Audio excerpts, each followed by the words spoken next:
గురుగారు నమస్కారం అండి. నమస్తే.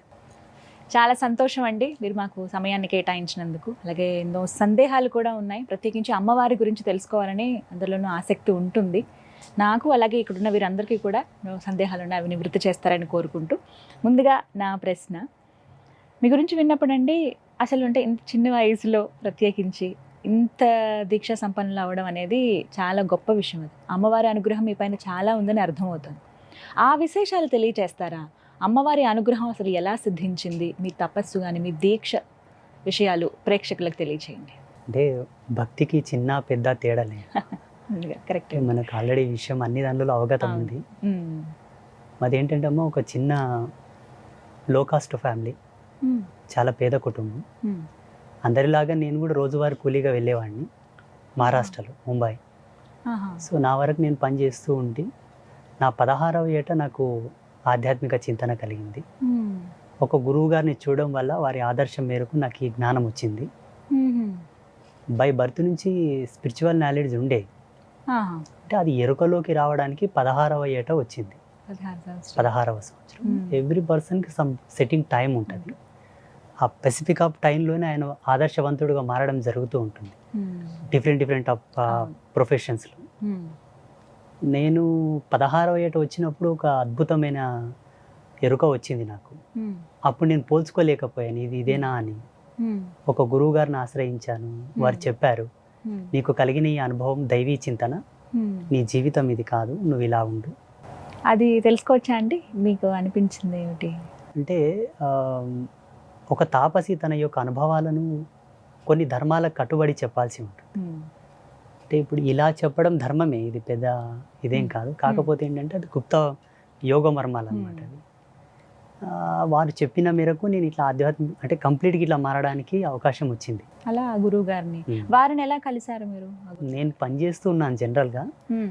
వారి యొక్క ఆశ్రమం ముందే మేము పనిచేస్తున్నాం, రోడ్డు పని. ఒకరోజు వారి పల్లకి సేవ ఉండింది, పొద్దుట స్నానం పని చేసినాను. సాయంత్రం నా పని ముగించుకొని వారి దగ్గరికి వెళ్ళాను దర్శనం కోసం. నేను చెప్పాను, నాకు ఇట్లా అనుభవాలు వస్తున్నాయండి అని. వారు చెప్పారు దాని వివరణ మొత్తం.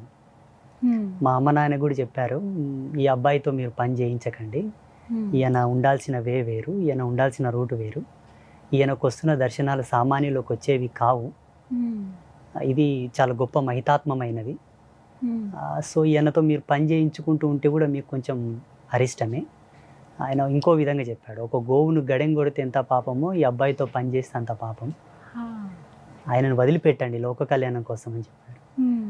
వారు చెప్పిన ఉత్తర క్షణమే మా అమ్మ నాన్న ఒప్పుకున్నారు, విడిచిపెట్టారు. ఇంకా ఎవరైతే నా అనుభవాలకు ఆజ్యం పోశారో వారి చేతనే మంత్రం తీసుకొని వారు అడిగారు నన్ను, నీకు ఏ దేవుడు అంటే ఇష్టము అంటే, నాకు అమ్మవారు అంటే ఇష్టం అండి, బై బర్త్ నుంచి నేను అమ్మవారు అంటే చాలా ఇష్టపడతాను, ఆమె పూజలు ఎక్కువ చేస్తుంటానని చెప్పారు.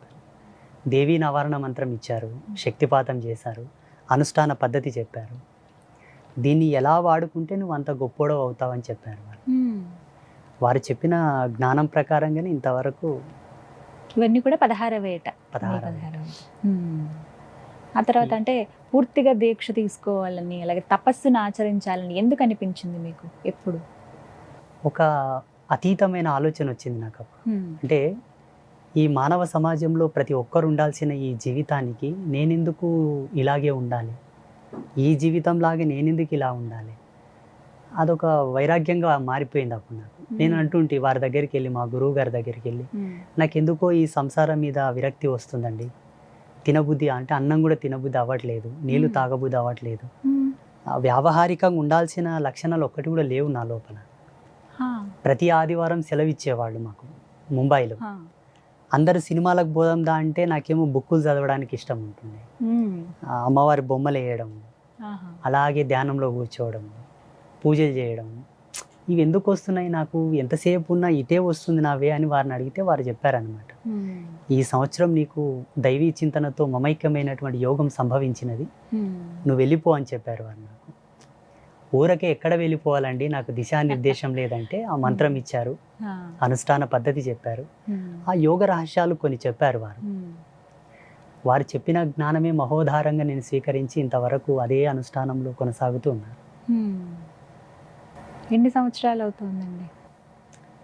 2011 నుంచి 2008, 9, 10 వరకు ఒక అగామ్య గోచరంగా ఉన్నాను నేను. అప్పటి వరకే నా లోపల దైవీ కళలు ఉన్నాయి, తెలుసుకోలేకపోతున్నాను ఎందుకు ఇట్లా అవుతుంది నాకు, ఏంటి అందరు ఒకలాగా ఉన్నారు, నేను ఒకలాగున్నాను. ఇప్పుడు మా జీవితాలంటే ఎలా ఉంటాయంటే అమ్మ, పొద్దున్న లేచి స్నానాలు చేయరు, బొట్టు పెట్టుకోవడం కూడా తెలియదు. ఇప్పుడు కొంచెం మారారు లేండి. అప్పట్లో చాలా అంటే ఎలా అనాచారానికి దగ్గర ఉండేవాళ్ళు మా వాళ్ళందరూ. వాళ్ళందరూ అట్లా ఉంటే నేను ఎందుకు రోజు స్నానం చేయాలి, 2 పూటల స్నానం చేయాలి అట్లా అనిపించేది నాకు. స్నానం చేయకపోతే అసలు ఉండబుద్ధి అవ్వకుండే. 2 పూటలు బ్రష్ చేయాలా, శుచిగా మంచి ఉతికిన బట్టలు కట్టుకోవాలా, ఒక పరివర్తన వైపు నడుస్తుండే నా అడుగులన్నీ. అట్లా 11వ ఏట వారు కలవడం, వారి చేత జ్ఞానం తీసుకోవడం, అక్కడ నుంచి ఒక ఆధ్యాత్మిక సామ్రాజ్యంలోకి వచ్చాను కంప్లీట్గా, పూర్తిగా. అప్పటి నుంచి ఆ ప్రయాణం అనేది. మీరు ఉండేది ఇవన్నీ ఎక్కడ స్వామి? ఇప్పుడు ఉండేది బిజవార గ్రామం, నారాయణపేట జిల్లా కొత్తగా అయింది. ఇంతకుముందు మహబూబ్ నగర్ ఉండే. అక్కడ అంటే ఆశ్రమాన్ని ఏర్పాటు చేశారని విన్నాం. మా గురువు గారు అన్నారు, నేను ఇక్కడనే ఉండి మీ పాదసేవ చేస్తూ నా జన్మ నీకేనే వదిలివేస్తానండి అన్నాను. వారు అన్నారు, నువ్వు పుట్టిన ఊళ్ళోనే నువ్వు చేయాల్సినవి కొన్ని ఉన్నాయి, నువ్వు అక్కడి నుంచే జ్ఞాన ప్రచారం చేయాలా, నీ నుంచి ప్రపంచంలో కొన్ని అద్భుతాలు కూడా జరుగుతాయన్నారు. నేను అనుకున్నాను, నాకేం తెలుసు, నేనేం అద్భుతం చేస్తాను, కనీసమైన బ్యాక్గ్రౌండ్ కూడా లేదు, పెద్ద యోగాభ్యాసన మూలాలు కూడా నాకు తెలియవు. మీరు చదువుకున్నారండి? ఎంతవరకు చదువుకున్నారు? 5వ తరగతి చదివిన. పేద కుటుంబం, ఆవిడ చదువులు కూడా పెద్ద అవగాహన లేదు మా ఊళ్ళకు. వయసు వచ్చిందంటే పని చేయాలి, 10 రూపాయలు తీసుకొచ్చి ఇవ్వాలంతే. అందరు అట్లే ఉన్నారు మా గ్రామంలో. వాళ్ళు అన్న తర్వాత దిక్కుతోచని పరిస్థితి, మీరు ఇక్కడ ఉండాల్సింది లేదు, నువ్వు వెళ్ళిపోవాలని చెప్పారు మా గురువు గారు. అప్పటికప్పుడే ఊరు వచ్చేసాను 2011లో. వచ్చేసరికి ఊళ్ళో అంతా ఒక విధమైన అగామ్య గోచరం. మా పాతింట్లోనే ఒక మూలలో అమ్మవారిని నిలబెట్టుకొని అమ్మవారి ముందు రోజు ధ్యానం చేయడం, ఆకలి అనిపిస్తే తినడం, ధూపు అనిపిస్తే నీళ్ళు తాగడం, లేకపోతే అలాగే ఉండిపోవడం కంటిన్యూస్గా. ఇంకా అట్లా గడుస్తూ ఎవరో ఒక భక్తుడు నా గురించి విన్నాడు. ఒక బాల సన్యాసి అనుష్ఠానంలో ఉన్నాడని విన్నాడు. ఆయన వచ్చి ఆశీర్వాదం తీసుకుంటే నేను బ్లెస్ చేశానంట. నాకైతే గుర్తుకు లేదు, ప్రామిస్. ఆయనకు సంవత్సరం తర్వాత మంచి జరిగిందని ఆయన వచ్చి ఒక 50 ఫీట్లు ఇట్లా చిన్న ఒక ఫ్లాట్ ఇప్పించాడు. ఆయననే స్థలం ఇప్పించాడు. అమ్మవారు అప్పటికే నాకు ధ్యానంలో చెప్తూ ఉండేది, సంసారికమైన కుటుంబంలో నన్ను పెట్టావు, ఇక్కడ నువ్వు చేసే తపస్సు చాలా ఉచ్చ స్థితికి వస్తున్నది, ఇక్కడి నుండి నన్ను తీసి బయట పెట్టు అని చెప్పేది. కొన్ని సిగ్నల్స్ ఇచ్చేవాడు. ఆ తల్లి నా ధ్యానంలో చెప్పిన 6 నెలలకి ఒక ఆయన వచ్చి నాకు స్థలం ఇప్పించడం, మళ్ళీ అమ్మవారిని పునః అక్కడ ప్రతిష్ఠ చేయడం 2011వ సంవత్సరంలో. అదొక అద్భుతం. మా గురువు గారు ఆనాడు ఆశీర్వదించింది 2011లో ఒక సాక్షాత్కారం అయింది. ప్రపంచంలోనే ఒక అద్భుతాన్ని నువ్వు ఆవిష్కరిస్తావన్నారు వారు. సాధువుల మహత్యం, ఋషుల వాక్కు సత్యమవుతుందని నేను ఎప్పుడో చదివాను. వారు అన్నది ఆ రోజు సత్యమైంది. ఏకకాలంలో కార్తీక శుద్ధ పౌర్ణమి రోజు ఒకే ముహూర్తంలో 52 రకాల మన్నులు తీసుకొని రావాలా, 7 జీవనదుల జలాలు తీసుకురావాలా. అదొక అద్భుతం. మానవ మాతృలు చేసేది కాదది, అసలు సాధ్యం కాదు. ఆత్మ సాక్షాత్కారం పొందిన తర్వాత జగన్మాత వారి దూతలను పంపించి వాటన్నిటిని తీసుకురావడం, 52 రకాల దివ్యమైన మృత్తికలను ఏకనాభి యందు త్రిమాతలను ప్రతిష్ఠించడం యోగనాలి మీద. మరి కూడా షడాధార ప్రతిష్ఠ. మీరు ఆగమశాస్త్ర పండితులను అడగండి, షడాధార ప్రతిష్ఠ ఎంత కష్టమో. నాటే జోక్ అది. మ్యాక్సిమం 18 మంది ఆచార్యులు కావాలి షడాధార ప్రతిష్ఠ చేయాలంటే. షడాధార ప్రతిష్ఠ జరిగిన దేవత లైవ్ గాడ్, మనం 100% ఉన్నట్టు. అది శాస్త్రీయత. ఇప్పట్లో చేయట్లేదు చాలా మంది. అలా చేసి 1 గంట 45 నిమిషాలు కనురెప్ప కొట్టకుండానే ప్రతిష్ఠ జరగాల. అమ్మవారిని ప్రతిష్ఠించిన తర్వాత సూర్యకిరణాలతో 10 అఖండ జ్యోతులు వెలిగించాల, సన్ రైజ్ తోటి. 2011లో వెలిగించిన జ్యోతులు ఇప్పటి వరకు 10 అఖండ జ్యోతులు మన పీఠంలో లైవ్గా వెలుగుతూనే ఉన్నాయి. ఏ ఒక్కరోజు కూడా కొండెక్కలేదు. అనుగ్రహం అమ్మవారిది. చూడొచ్చా అండి మేము? అందుకే మిమ్మల్ని మన ఆశ్రమానికి వచ్చి ఒకసారి తప్పకుండా వస్తాను. ముగ్గురమ్మలు ఒకే శరీరంలో ఉండడం అనేది లేదు ప్రపంచంలో. మాక్సిమం మనకు ఆసేతు హిమాచల పర్యంతం మొత్తం మన సనాతన ధర్మం వ్యాప్తి చెందినంత వరకు శిలా విగ్రహాలు ప్రతిష్ఠ చేసినట్టున్నది. లోహ విగ్రహాలు ప్రతిష్ఠ చేసినట్టు ఉన్నది. మృత్తికా బంధనాకృతమైన దేవతలు లేరు. మృత్తికా లింగాలు ఉన్నాయి. పరశురాముడు, జమదగ్ని లాంటి ఋషులు స్థాపన చేసిన లింగాలు ఉన్నాయి. కానీ 52 రకాల మన్నులు ఒకే కాలంలో తీసుకురావడం, డిఫరెంట్ టైప్ ఆఫ్ మన్నులు అవి. 18 శక్తి పీఠాల దగ్గర నుంచి తీసుకురావాలి, 12 జ్యోతిర్లింగాల నుండి తీసుకురావాలి. ఉత్తరాభిముఖంగా ప్రయాణిస్తున్న నాగుపాము జాడల మన్ను, నెమలి గుడ్లు పెట్టిన స్థలం మన్ను, ఒకానొక దివ్య గడియలో ప్రసవించిన గోవు యొక్క స్థలము మన్ను, ఆగమశాస్త్ర పండితుల వాకిలి మన్ను, తులసి కోట దగ్గర మన్ను, 1000 సంవత్సరాలు ఉన్న మర్రి చెట్టు దగ్గర మన్ను, 250 సంవత్సరాలు ఉన్న రావి చెట్టు మన్ను. అన్ని విశేషాలు అంటే ఇవి నమ్మరు. ఎంత పెద్ద పండితోత్తముడైనా ఇట్స్ నాట్ ఇది నిజం కాదు. ఇది వాస్తవంగా ఇది నమ్మదగిన విషయం కాదు, కానీ జరిగింది. భగవతి సాక్షిగా జరిగింది, ఆవిడ చేయించుకుంది అంతే. నేను ఒక కర్తగా, ఒక దూతగా, నేను ఒక మనిషిగా చేయగలిగాను. ఇప్పుడు మన ఆశ్రమానికి వచ్చిన తర్వాత రోజు అమ్మవారికి వామభాగంలో కొత్త మన్ను రాలుతుంటది. ఇప్పటికి 2011 నుంచి ఇప్పటి వరకు రోజు కొంత మట్టి రాలుతుంటది. మేము ఏమనుకున్నామంటే మట్టి విగ్రహం కదా, చీమలు రాలుస్తాయి అనుకుంటుంటాం. అక్కడ చీమలు ఉండవు, ఏవి ఉండవు. కావాలంటే ఆ మట్టిని తీసుకొచ్చి ఇస్తాను, మనం టెస్ట్ కూడా చేసుకోవచ్చు ఎక్కడెక్కడి నుంచి మనం తీసుకొచ్చినామని. ఎవరికైనా సందేహం ఉంటే 1 గంట 45 నిమిషాలు కనురెప్ప కొట్టకుండా ఉండడం మానవులకు సాధ్యం కాదు. కళ్ళ నుంచి రక్తం వస్తుంది, మైండ్ బ్లాక్ అయిపోతుంది. బట్ ఆ జగన్మాత తన నేత్రోన్మల ఆ శక్తిని నా కళ్ళ యందు ప్రవేశింపజేసి తను నాలో ఉండి తనను ప్రతిష్ఠ చేయించుకున్నది అనుకుంటాను నేను. నిజంగా అదృష్టవంతులండి. చాలా విన్నప్పుడే అనిపించింది ఖచ్చితంగా ఒకసారి ఈ రకంగా మాకు ఆ భాగ్యం దక్కింది మీతో మాట్లాడే అవకాశం. నా సందేహం ఇంకా చాలా ఉన్నాయండి, మాట్లాడతాను వాటి గురించి. అయితే మిమ్మల్ని మరికొన్ని సందేహాలు అడిగేందుకు ఇక్కడ కొంతమంది యంగర్ జనరేషన్ వాళ్ళని తీసుకుని వచ్చాము. అందరూ పురుషులే ఉన్నారు ఇవాళ. సో వారితో మాట్లాడదాం. మీ సందేహాలు అడగండి ముందుగా. నమస్కారం గురుగారు, నా పేరు కీర్తన్ కుమార్. నాకున్న సందేహం ఏంటంటే, మనకు పితృదోషాలు అనేవి ఉంటాయి కదా, వాటి శాపాలు మనకి వారసత్వంగా వస్తూ ఉంటాయి. అవి ఎలా వస్తాయి, వాటి నుంచి విముక్తి పొందడం ఎలా? తప్పకుండా, చాలా మంచి ప్రశ్న. ఇది ప్రజాలోకానికి చాలా అవసరం. చాలామంది ఇప్పుడు ఈ సందిగ్ధంలో కొట్టుమిట్టాడుతున్నారు కూడా. జన్మ ఎత్తిన తర్వాత ప్రతి ఒక్కరికి తప్పకుండా పితృదోషాలు, పితృకర్మలు వస్తూ ఉంటాయి. ఎలా వస్తుంటాయంటే, ఆ చనిపోయిన పితృదేవతలు ఎవరైతే ఉన్నారో మన పితాపితరులు, వాళ్ళు ఘోషించి మరణిస్తే వస్తాయి. వాళ్ళ మరణ సమయం నందు ఏ అవస్థతో వాళ్ళు మరణించారో ఆ సందర్భాన్ని అనుసరించి ఆ దోషం మనకు ఉత్తరంగా ఆవరిస్తుంది. వాళ్ళు యథాతథంగా పుణ్యక్షేత్రాల్లో మరణించారనుకోండి, లేదంటే ఆరోగ్యకరమైన మరణమే అయిపోయిందనుకోండి, అవి మనకి ఎక్కువ పరిగణలోకి రావు. మరణించినటువంటి సమయము, ముహూర్తము, ఆ ధర్మాన్ని బట్టి మనకు ఆ దోషం వస్తుంటుంది. పితృదేవతల యొక్క దోషాలు మనకు ఉన్నాయని సిమ్టమ్స్ ఏంటంటే, ఎంత చేసినా కలిసి రాదు, ఎంత సుఖంగా ఉందామన్నా ఆ ఇంట్లో సుఖం ఉండదు, అశాంతి, ఏదో ఒక వంకతో అశాంతి, తరచుగా అనారోగ్య బారిన పడడం, చిన్న చిన్న క్రైసిస్ రావడం. ఆ సిమ్టమ్స్ ఏంటంటే తప్పకుండా వాళ్ళు ఘోషిస్తున్నారంటే దాని ప్రభావం మన మీద ఇన్ఫాక్ట్ అయిందని సూచన. ఇవి తీరాలంటే మనకు ఆచార్య ధర్మం ఉన్నది. పండితులను సంప్రదించవచ్చు, మాబోటి సాధువులను సంప్రదించవచ్చు.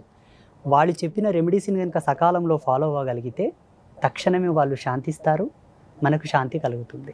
ఇలా ఎన్ని తరాల వరకు ఉంటుందండి మన పితృదోషాలు అంటే? కొన్ని ప్రబంధకాలను అనుసరించి కనుక జీవుడు మరణిస్తే 7 జనరేషన్స్ వరకు వస్తుంది. కొన్ని ప్రబంధకాలు కొన్ని ఉన్నాయి, నార్మల్గా మరణిస్తే 3 జనరేషన్స్. మరీ అంత సర్వసామాన్యం అనుకుంటే, ఇప్పుడు ఈయన ఉన్నాడు, ఆయన కళ్యాణం ఆడిన తర్వాత ఆయనకు సంతానం కాకన ముందే పితృశ్రాద్ధాలు కనుక శాస్త్రోక్తిగా వారు నిర్వహించగలిగితే ఇది ముందుకు వెళ్ళిపోదు, ఇక్కడనే ఆగిపోతుంది. ఈ జనరేషన్స్ వరకే బ్రేక్ అయిపోతుంది, ముందుకు పోదు. వీళ్ళ నాన్న ఆచరించలేదు, ఈయన ఆచరించలేదు, ఈయన ఆచరించక పొందిన సంతానాన్ని కూడా అది పోతుంది, అది కూడా కలిసి వెళ్తుంది. ఈ శేషంతో, ఈ జీవకళలతో ఒక జీవుడికి జన్మనిచ్చాడు కాన అతడికి కూడా ఇది వెళ్ళిపోతుంది. అంటే మనకు ధర్మశాస్త్రాల్లో, మన హిందూయిజంలో ఏం చెప్పారంటే, ఎప్పటికప్పుడు పుణ్యకార్యాలు చెయ్యి. ఇన్ని పూజలు, వ్రతాలు ఇన్ని ఎందుకు పెట్టారు మన వాళ్ళు అంటే, ఎక్కడికక్కడ నువ్వు శుద్ధిగా ఉండాలి. ఏ క్షణం ఏం జరుగునో, ఏ నిమిషం ఏం జరుగునో, వెంట్రుక ప్రమాణం అంత శేషం కూడా నీ వెనుక వెళ్ళకుండా, నీవు అంతర్ధానం చెందినా కూడా నీ వెనకాల ఏ పాతుకం, ఏ కర్మ వెళ్ళకుండా నీ నుండి వచ్చే సంతానానికి సంక్రమించకుండా ఎక్కడిదక్కైనా బ్రేక్ అవ్వడానికి ఇన్ని పూజలు, వ్రతాలు, శ్రాద్ధాకర్మలు, తర్పణాలు, నదీ స్నానాలు, పుణ్యక్షేత్రాలు, పుణ్యతీర్థాలు ఇవి సరిపోవని మళ్ళీ కుంభమేళ, పుష్కర స్నానాలు. అబ్బా, ఇవన్నీ మన వాళ్ళు ఎందుకు గుజిగుచ్చారంటే మన ధర్మంలో అద్భుతం. ఇంతటి వైజ్ఞానికం, ఇంతటి పరివర్తనం ఈ భూమి మీద వేరొకరు కాలేకపోలేదు, కారు కూడా. అనదర్ రిలీజియన్స్ ఉన్నాయి కదా, మన ధర్మం అంతా వికసితం, వాళ్ళు ఎన్నటికీ కాలేరు. అసలు వీళ్ళు ఇన్ని ఇచ్చారు, మనకేం బోరు కొడుతుంది. ఇప్పుడు సంవత్సరం పొడవున ఇన్ని పూజలు ఎందుకు పెట్టారా నాయన అని తల బాదుకుంటారు మన వాళ్ళు. అలేం పిచ్చకి పెట్టలా, ఎప్పటికెప్పుడు జీవుడు పరివర్తనంగా ఉండి నిత్య నూతనంగా పరమాత్మలో ఐక్యం కావాలని పెట్టారు. మనమేం చేయడానికి ఓపడలేదు. అర్థమవుతుందా? పితృకర్మలు శీఘ్రమే శాంతించాలంటే శ్రీ శ్రీ అంబాత్రయ క్షేత్రంలో గోపూజలు చాలా వైభవంగా జరుగుతాయి. మన పీఠంలో బయట గోపూజలు చేస్తారు. కొన్ని పితృకర్మలు హోమాలతో కానీ శ్రద్ధ తర్పణాలతో కానీ ఆచార్యుల యొక్క పూజలతో వెళ్ళిపోతుంటాయి, కొన్ని పోవు. జీవుడి యొక్క కర్మ అంత హెచ్చులో ఉండగా కూడా ఆయన మరణిస్తాడు కాబట్టి అది చాలా గట్టిగా మారుతుందన్నమాట. దానికి శ్రీపీఠంలో గోమాతకు చాలా చక్కటి తంతు చేసి పితృదేవతలను శాంతింపజేస్తాం. మా యూట్యూబ్ ఛానల్లో వీడియోలు కూడా ఉన్నాయి. గోదానం చేస్తారు, గోవుని దత్తత తీసుకుంటారు, గోవుకు సామాన్యంగా పూజలు చేసి కూడా పితృదేవతలను శాంతింపజేస్తుంటారు. That's very very very very wonderful పూజ.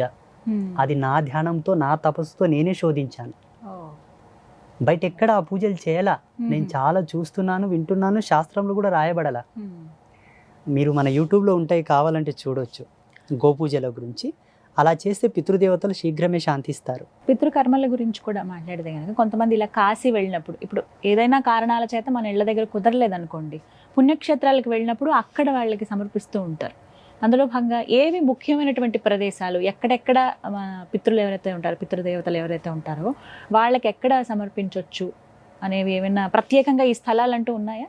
అన్నిటికన్నా సర్వశ్రేష్టమైంది కాశీ, రెండవది బద్రీనాథ్, మూడవది గోకర్ణం, నాలుగవది పిఠాపురం.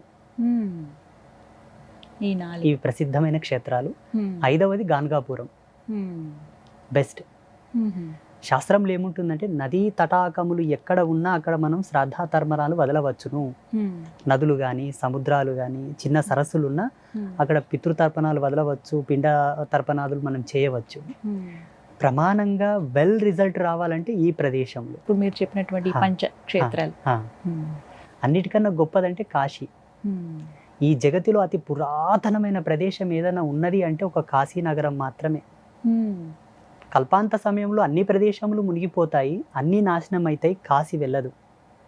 కాశీ మీన్స్ దేవనాగరి పదంలో పురాతనమైన, ఓల్డ్, పాత. ఎంత పాత అంటే ఇంకా చెప్పనీకే రాదు, చాలా పాత. గురుగారు, నా పేరు వెంకటేష్. సందేహం ఏంటంటే, మీరు తపస్సు చేశారు కదా, అఘోరాలు కనిపిస్తారు, వాళ్ళు ఎన్ని సంవత్సరాలు బ్రతుకుతారు?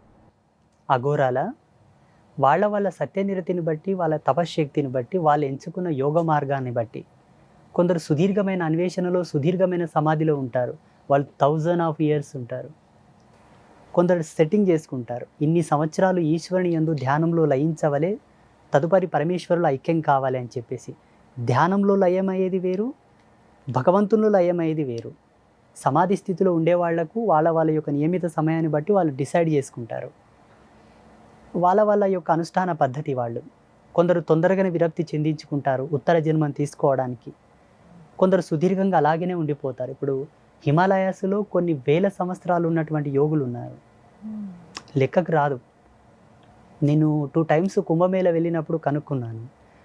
ఒక అతను 750 సంవత్సరాలని, ఒక అతను 250 సంవత్సరాలని. మనం నమ్మము, మన జ్ఞానానికి వంతు చిక్కవు.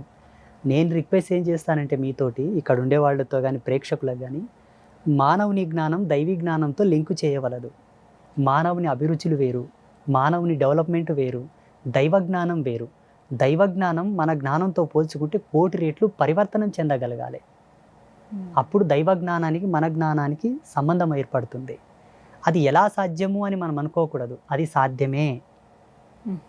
ఇప్పుడు వర్తమానంలో బ్రతుకుతున్న ఈ పంచభూత ఆవరణం లోపల తాబేలు వయసు పెద్దది, మన వయసు తక్కువ. అది ఎలా సాధ్యం? జీవించగలిగితే ఒక వ్యక్తి పద్ధతిగా, పరివర్తనంగా, ఆరోగ్యకరంగా బ్రతకగలిగితే 100 ఏళ్ళు బ్రతుకుతాం. లేదు, నా ఇష్టం వచ్చినట్టుగా నేను స్మోకింగ్ చేస్తాను, డ్రింకింగ్ చేస్తాను, శుచి శుభ్రతలు పాటించను, అడ్డం వచ్చిన వాళ్ళ తింటానంటే 30 ఏళ్ళకి పోవచ్చు. సౌలు యొక్క పర్పస్ ఏంటంటే దీన్ని గనక మనం డెవలప్ చేసుకుంటూ వెళ్తే లక్షల సంవత్సరాలు జనరేట్ అవుతుంది. అది దీని పర్పస్. అది మనకు గీతలో భగవంతుడు చెప్పాడు కదా, దీనికి నాశనం లేదని. దీనికి నాశనం ఉంది.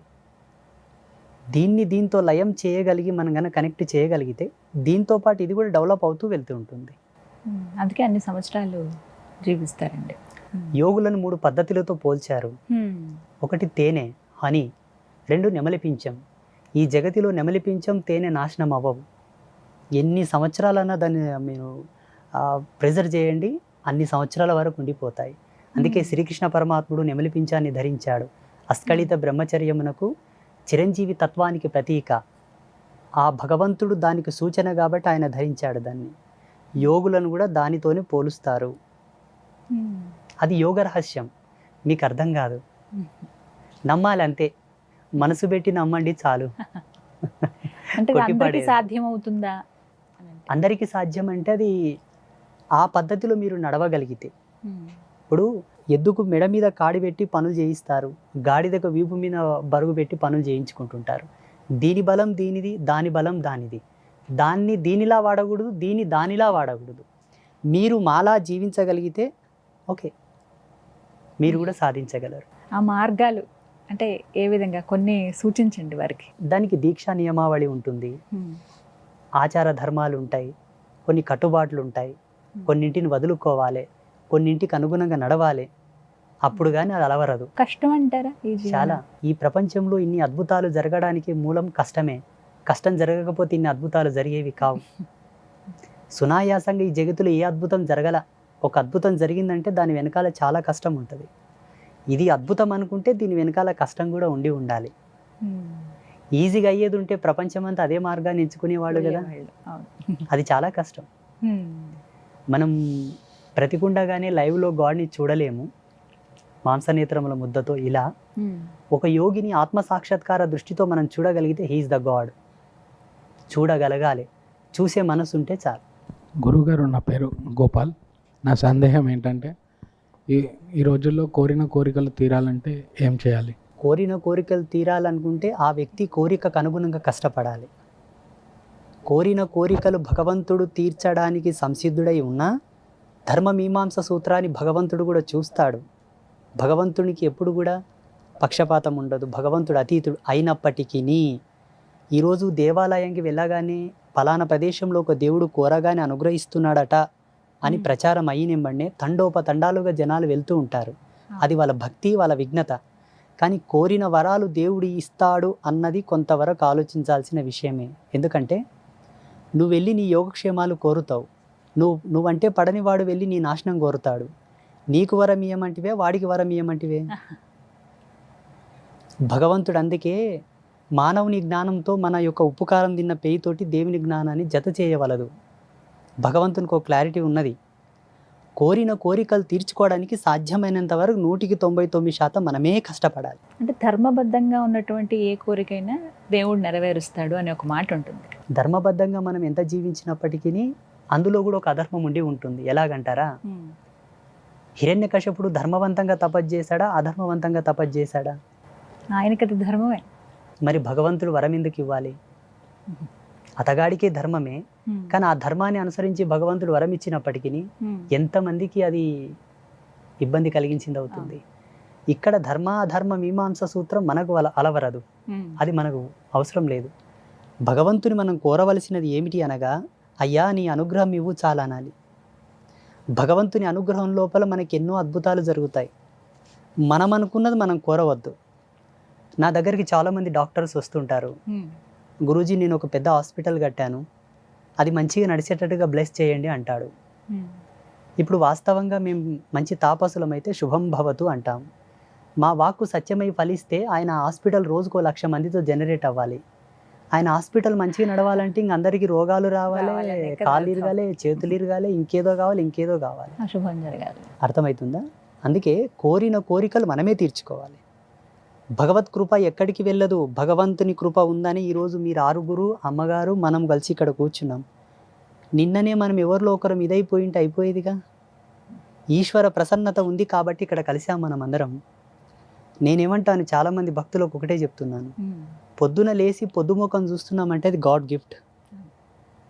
మన చేతితో మనం దీన్ని మనకు మనం మంచిగా ఫ్రెష్ అవుతున్నామంటే గాడ్ గిఫ్ట్. దేవుడు ఏదో వరాలు ఇస్తాడు అంటే డబ్బో, హోదానో, కారో, బంగ్లానో ఇస్తాడు అనుకోవడం అవివేకం. అది మనం నిర్మాణం చేసుకున్నది. ఇప్పుడు నిర్మాణం అయింది. ఈ జనరేషన్లో ఒక బెంజ్ కారు, ఒక మంచి ఫోన్, ఒక డ్రెస్సు, ఇటువంటివి ఇప్పుడు.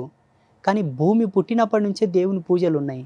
అప్పుడు కార్లు లేవు కదా, అప్పుడు డబ్బులు లేవు కదా, మళ్ళీ అప్పుడు ఎందుకొరకు పూజలు చేశారు వాళ్ళు?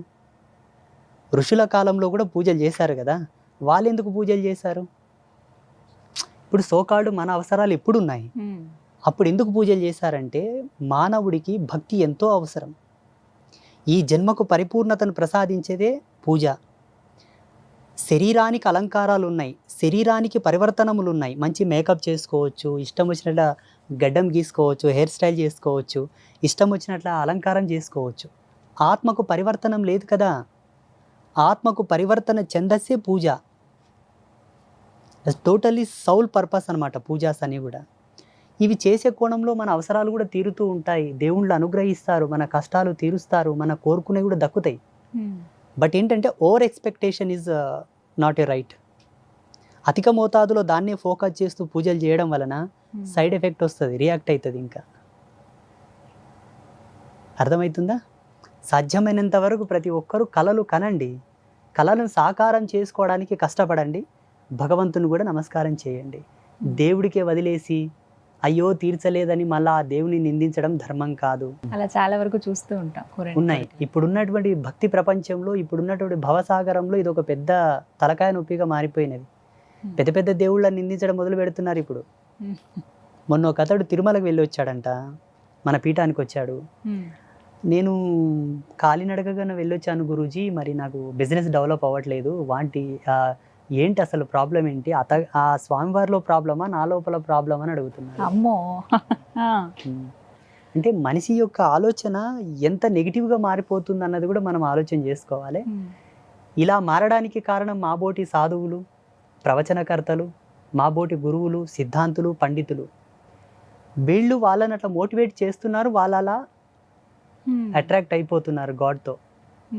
కానీ అది వాస్తవమైన పద్ధతి. అక్కడికి వెళ్ళినప్పుడు కోరిక నెరవేరకపోతే దైవం శక్తివంతం కాదు అని అలా ఇంకా ఫిక్స్ అయిపోతారు. వాళ్ళకి ఏం తెలుసు? అక్కడ డాక్టరు మాత్రలు ఇచ్చిన తర్వాత, ఔషధాలు ఇచ్చిన తర్వాత దాని నియమాలు చెప్తాడు. ఈ సమయానికి ఇది వేసుకో, తినకన్నా ముందు ఇది వేసుకో, తిన్న తర్వాత ఇవి వేసుకో, ఆ నియమాలు చెప్తారు.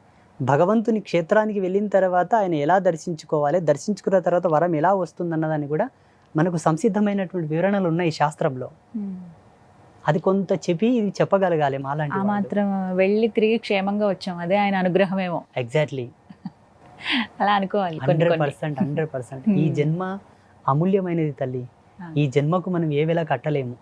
ఇంతటి రంగురంగుల ప్రపంచంలో మనం ఉన్నాము, కుటుంబ ధర్మాలలో మనం కలిసి తిరుగుతున్నామంటే వాస్తవంగా అంటే నేను సన్యాసిని, మాకు ఏ ధర్మాలు లేవు, ఏ పాపకర్మలు లేవు, ఏమీ లేవు. ఒక రాజహంస ఎలాగో మేము అలాగే ఉంటాము. సో మీరందరూ చాలా అదృష్టవంతులు.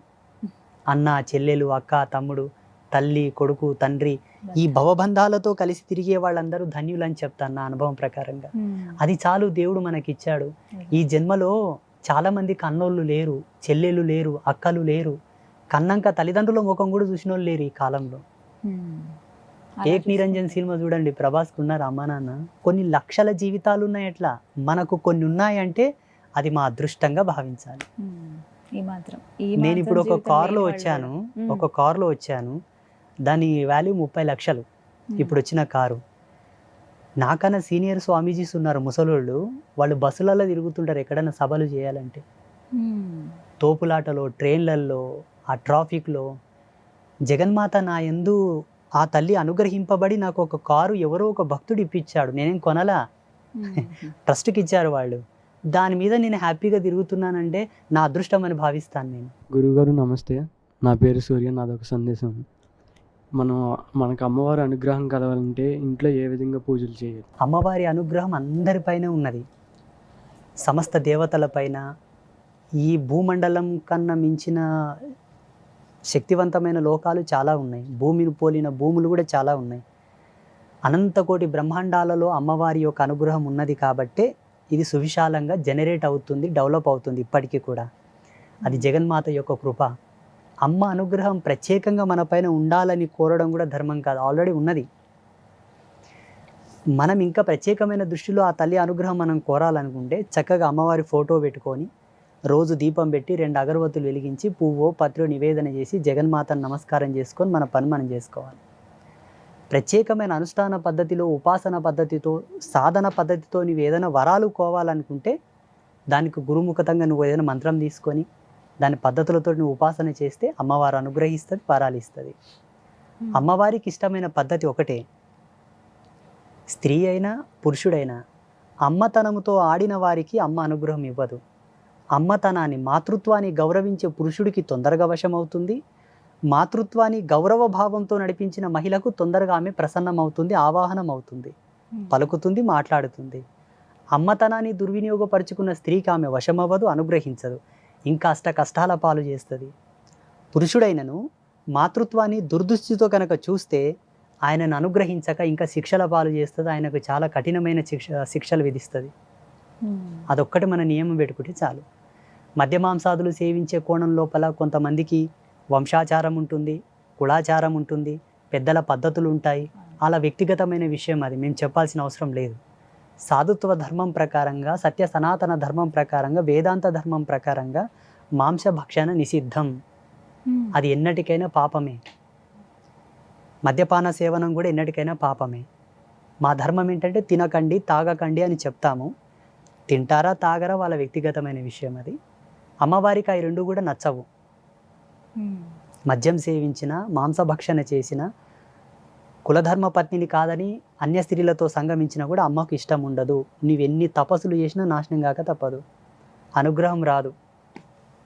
ఒక దేవీ భక్తుడిగా, జగదంబ పాదదాసుడిగా, అమ్మగా నేను చెబుతున్నాను. అమ్మ ప్రసన్నం కోరాలంటే ఈ త్రివిధమైన మకారములను వదిలివేయాలి. మద్యము, మాంసము, మగవా సాంగత్యం.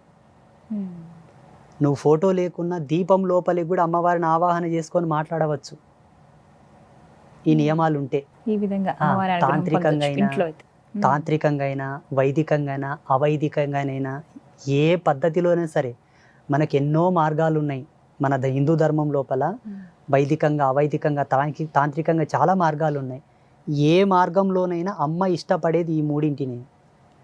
ఈ క్వాలిటీస్ ఎవరిలో ఉన్నాయో వాళ్ళ యొక్క భృకుటి యందు జగదంబ ప్రత్యక్షంగా కనిపిస్తుంది, వాళ్ళ జ్ఞాననేత్రంలో. స్వామి, అంటే మీ దినచర్య అసలు ఎలా ఉంటుందండి? ఉదయం లేచిన దగ్గర నుంచి మీ ఆహార నియమాలు కానీ అసలు ఎలా ఉంటుంది? మేము పొద్దున్నే 3 గంటలకు లేస్తాం. అది 3 గంటలకు ప్రతి ఒక్క యోగి ధర్మం అది. పొద్దు పొడవకన్నా ముందే నక్షత్రాలు ఉండగానే బ్రహ్మ గడియల్లో, గంధర్వ వేళలో స్నానం చేసిన వాడే యోగి. అలాగే పడుకొని సూర్య భగవానుడు వచ్చి తనను లేపినవాడు యోగి కాడు, భోగి. సాధు ధర్మంలో అది ప్రథమ నియమం. 3 గంటలకు లేచి 4 గంటల వరకు ఏకాంత ధ్యానం, 4 గంటలకు మళ్ళీ శుచి శుభ్రతలు చేసుకొని అమ్మవారి ఆరాధనలకు వెళ్ళడం, 6 గంటల వరకు అమ్మవారిని అంత సర్వశోభాయమానంగా అలంకరించి అమ్మవారికి సర్వ కంకర్యాలతో పూజలు, అర్చనాదులు చేసి భక్తులకై అమ్మ దర్శనం వదిలిపెట్టడం. అక్కడ నుంచి ఎవరైనా భక్తులు వస్తే వాళ్ళతో మాట్లాడడం, వాళ్ళకు సందేహాలు చెప్పడం, వాళ్ళ కష్టకాలాలు వినడం, వాళ్ళకు వరాలు ఇవ్వడం, ఏదో మాకు తోచిన మంత్రమో, తంత్రమో, యంత్రమో ఇచ్చి ఇది ఉంచుకోండి బాగుంటారని చెప్పడం. ఇట్లా ఏదైనా ప్రోగ్రామ్స్, మీటింగ్లు, పూజలు ఎవరైనా ఇళ్ళకి పిలిస్తే వెళ్ళడం, వాళ్ళకి ఆశీర్వాదం చేయడం. ఏమన్నా పెద్ద పెద్ద సాధు సంతుల సమ్మేళనాలు అవుతుంటాయి, అటువంటి ప్రోగ్రామ్స్కి వెళ్ళడం. మొన్ననే దుబాయ్ కూడా వెళ్ళొచ్చాను. అది జగన్మాత కృప. అక్కడ వాళ్ళు నన్ను పిలిపించారు, నేను వెళ్ళాను.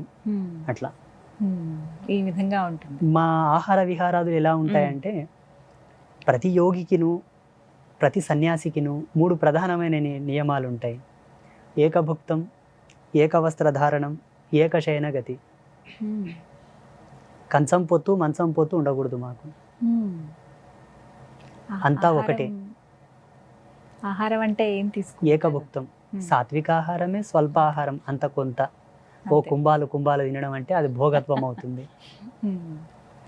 ఈ శరీర ధర్మాన్ని అనుసరించి తినడం కానీ లేకపోతే అది కూడా అవసరం లేదు మాకు. దీనికి ఒక రిజర్వేషన్ ఉంది. ఈ శరీర నిర్మాణానికి ఒక ధర్మం ఉన్నది. మా తల్లిదండ్రులు ఇద్దరు ఈ శరీరాన్ని నాకు ఇచ్చారు. దీన్ని నడిపిస్తున్నది ఈ పంచభూతాలు. ఈ శరీరం భూమి యొక్క ఆవరణంలో నడుస్తున్నది కాబట్టి అంత తినాలని ఒక ధర్మం, అంతే. ఆకలి కూడా మాకు పెద్ద ఏం ఇబ్బంది లేదు. పేరు మురళీకృష్ణ. నాకు సందేహం ఏంటంటే చాలామంది అదే పాపాలు చేస్తే అదే నరకానికి వెళ్తారు, పుణ్యాలు చేస్తే స్వర్గానికి వెళ్తారు అంటారు. నిజంగా ఇది జరుగుతుందా? ఒకవేళ జరిగిన ఒక పర్సన్ పాపాలు చేసినందుకు తను ఎన్ని జనరేషన్స్ వరకు అనుభవిస్తారు?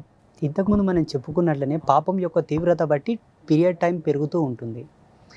అయితే ఇక్కడ పాపం చేసినోడు నరకానికి, పుణ్యం చేసినోళ్ళు స్వర్గానికి వెళ్తుంటారా లేదా అన్న కన్ఫ్యూజన్ అవసరం లేదు. It's a clear. భూమి ఆవిర్భావం చెంది మానవునికి విజ్ఞానం వికసితమైనప్పటి నుండి, శాస్త్ర సిద్ధాంత లిఖితమైనప్పటి నుంచి చెబుతూనే వచ్చారు, తప్పు చేయకండప్ప శిక్షల పాలవుతారు, నరకం కోతారని. ఇప్పుడు మీకు అది క్లియర్గా అర్థం కావాలంటే, మంచిగా ర్యాంకు తెచ్చుకొని మంచిగా మార్క్స్ వచ్చిన వానికి ఒక మంచి కాలేజీ లోపల సీట్ ఇస్తారు. ఆ కొరతో చిన్నగా మార్కులు వచ్చిన వానికి ఇయ్యరు. ఎందుకు ఇయ్యరు? తక్కువ వస్తాయి కాబట్టి, మార్కులు తక్కువ వచ్చాయి కాబట్టి. అది జీవధర్మ సిద్ధాంతాన్ని అనుసరించి నువ్వు జీవించలేదు కాబట్టి, నీ ధర్మ నిడివిని అనుసరించి నువ్వు ఎక్కడికి వెళ్ళాలో అక్కడనే వెళ్ళాలి. జీవధర్మ సిద్ధాంతాన్ని అనుసరించి బ్రతికి ఉత్తమ స్థితిలో నువ్వు నడిచావు కాన నువ్వు ఎక్కడికి వెళ్ళాలో అక్కడికి వెళ్ళాలి. అది ఈ టైం సిస్టమ్ డిసైడ్ చేస్తుంది. కాలధర్మ సిద్ధాంతం, ఈ కాలానికి ఒక సిస్టమ్ ఉంటుంది, ఒక రూల్ ఆఫ్, ఆ రూల్ మెయింటెనెన్స్ చేస్తుంది దీని అంతని కూడా. సో ఇక్కడ ఏంటంటే ప్రతి జీవుడు కూడా ధర్మానికి తల వంచి ధర్మానికి అనుగుణంగా బ్రతకగలిగితే నరకం అనేది భూలోకానికి పరిచయం అవ్వదు. ఇక్కడ అది మనకు రాదు కూడా. నడవలేదు కాబట్టి నరకం మనకు పరిచయం అయింది. ఇప్పుడు ఉదాహరణకి ఏ హత్యలు, ఏ నేరాలు, ఏ దొంగతనాలు చేయకుంటే జైలుతో ఆయనకి ఏ సంబంధం లేదు. ఒక వ్యక్తి జైలుకి వెళ్ళాడు అంటే తప్పు చేయడం వల్లనే వెళ్ళాడు కదా. తప్పు చేయకపోతే జైలుకి ఆయనకు సంబంధమే లేదు కదా. చక్కగా ఇంట్లోనే జీవించవచ్చు, భార్య పిల్లలతో ఆరోగ్యంగా మంచిగా. అలాగే జీవుడు తప్పు చేశాడనే నరకానికి వెళ్తున్నాడు, చేయకపోతే పోడు కదా. ఒకవేళ తనకి ఈ శరీరం ఉన్నంత వరకు శరీరం మీద భయంకరమైన పాపాలు చేశాడు అనుకోండి, 7 జన్మల వరకు ఎంటాడుతుంది ఆ పాపం, వదిలిపెట్టదు. ఎన్ని పూజలు చేసినా వదిలిపెట్టదు. చాలామంది అంటూ ఉంటారు అదే ఈ జన్మలు చేసిన ఇదే జన్మలో తాకితే పాపాలు ఉంటారు, అది నిజం అంటారా? 100%. ఆ పాపం యొక్క ఉన్నతిని, ఆ స్థితిని బట్టి అవి తగులుతూ ఉంటాయి. అన్ని పాపాలు ఇదే జన్మలో అనుభవించాలని లేదు, అన్ని పాపాలు వేరే జన్మలో కూడా జనరేట్ అవుతాయని లేదు. అది పాపం యొక్క తీవ్రత, ఆ స్థితిని బట్టి. చూడండి, గోహత్య, బ్రాహ్మణ హత్య, సాధు హత్య మహాపాపం, ఎన్ని జన్మలకైనా అవి తీరవు. అట్ ద సేమ్ గో నింద, బ్రాహ్మణ నింద, సాధువు నింద, కన్న తల్లి నింద, తోబుట్టు అయిన చెల్లెలి నింద, ఈ 5 మందిని నిందించడం, తూలనాడడం, వ్యంగ్యంగా మాట్లాడడం, దురుసుగా ప్రవర్తించడం, వాళ్ళని కొట్టినా తిట్టినా, ఏ వంకగా వాళ్ళతో అసభ్యకరంగా ప్రవర్తించినా అది ఈ జన్మలోనే తగులుతుంది. ఇవి ప్రమాణాలు. దైవనింద చేసిన, శివభక్తులను, విష్ణు భక్తులను అవమానించినా కూడా వాళ్ళ పాటికి వాళ్ళు భక్తులు అయింటారండి. మీకేం పని వాళ్ళని నిందించడం, వాళ్ళని హేయంగా మాట్లాడడం, నింద చేయడం, అవి ఈ జన్మలోనే అనుభవించాలి. మరికొన్ని పాపాలు ఎలా ఉంటాయంటే ఈ జన్మకు ఈ స్థితికి ఆవరణం కాక ఉత్తర జన్మకు అవి బాగా నిలబడి ఉంటాయి, నోరు తెచ్చుకొని నిలబడి ఉంటాయి, పట్టుకోవడానికి రెడీగా ఉంటాయి. ఉత్తర జన్మ అంటే now you are the bachelor. పెళ్ళి అయిందా? ఓకే, సారీ, పెళ్ళి కాలేదు, తెలుసో తెలియక అన్నాను. ఓకే, ఈ జన్మతో ఈ బాడీ ఆఫ్ స్ట్రక్చర్ తోటి నువ్వు ఏదైనా పాపం చేసావు అనుకోండి, ఆ ఆరా అంతా నీ పైన ఉంటుంది, ఆ జీవకళ. ఈ కళతో నువ్వు పిల్లల్ని కన్నావు అనుకోండి, నీ యొక్క శేషము నీ భార్య గర్భమునందు ప్రవేశించి బయటకు వస్తా చూసావా, అది అక్కడి నుంచి కూడా ఆ పాప అంకురం వస్తూ ఉంటుందన్నమాట. 100%. ఇంతో అంతో నువ్వు చేసింది డిపాజిట్ అవుతుంది నీ పిల్లలకు, బ్యాంక్ బ్యాలెన్స్ డిపాజిట్ అయినట్టు. అందుకేనండి మన సనాతన ధర్మంలో క్లియర్ కట్ ఒకటే ఉన్నది, ఎక్కడ పుష్కరాలు వచ్చినాయంటే వెళ్ళి స్నానం చేయండి. ఏ నదికి పుష్కరాలు వచ్చినాయంటే వెళ్ళి స్నానం చేయండి.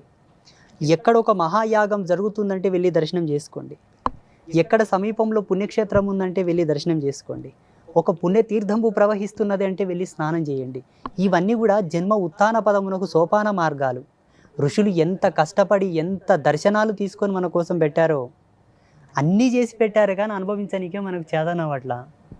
మళ్ళీ పాపాలు, దోషాలు, కర్మలు అన్నీ ఉన్నాయి మనకు. అంటే అవి సందర్శనం చేత మనం చేసినటువంటి పాపాలు పోతాయండి? 100%.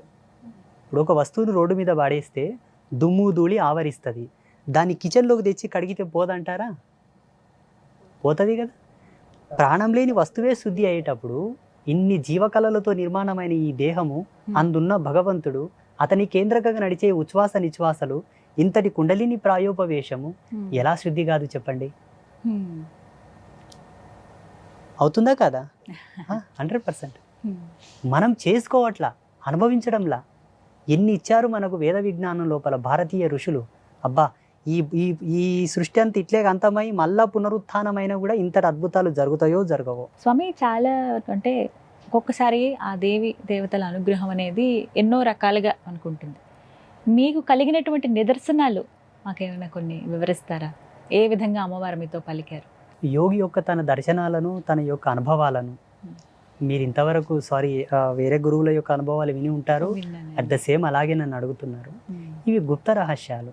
అంటే ఇట్లా కెమెరాల ముందు చెప్పడం అంత సమంజసం కాదు. ఇలా చెప్పడం అనే కోణం ఎలా ఉంటుందంటే, అనేక మంది దీన్ని చూస్తారు. వాళ్ళు ఏ అవస్థలు ఉండి చూస్తారో.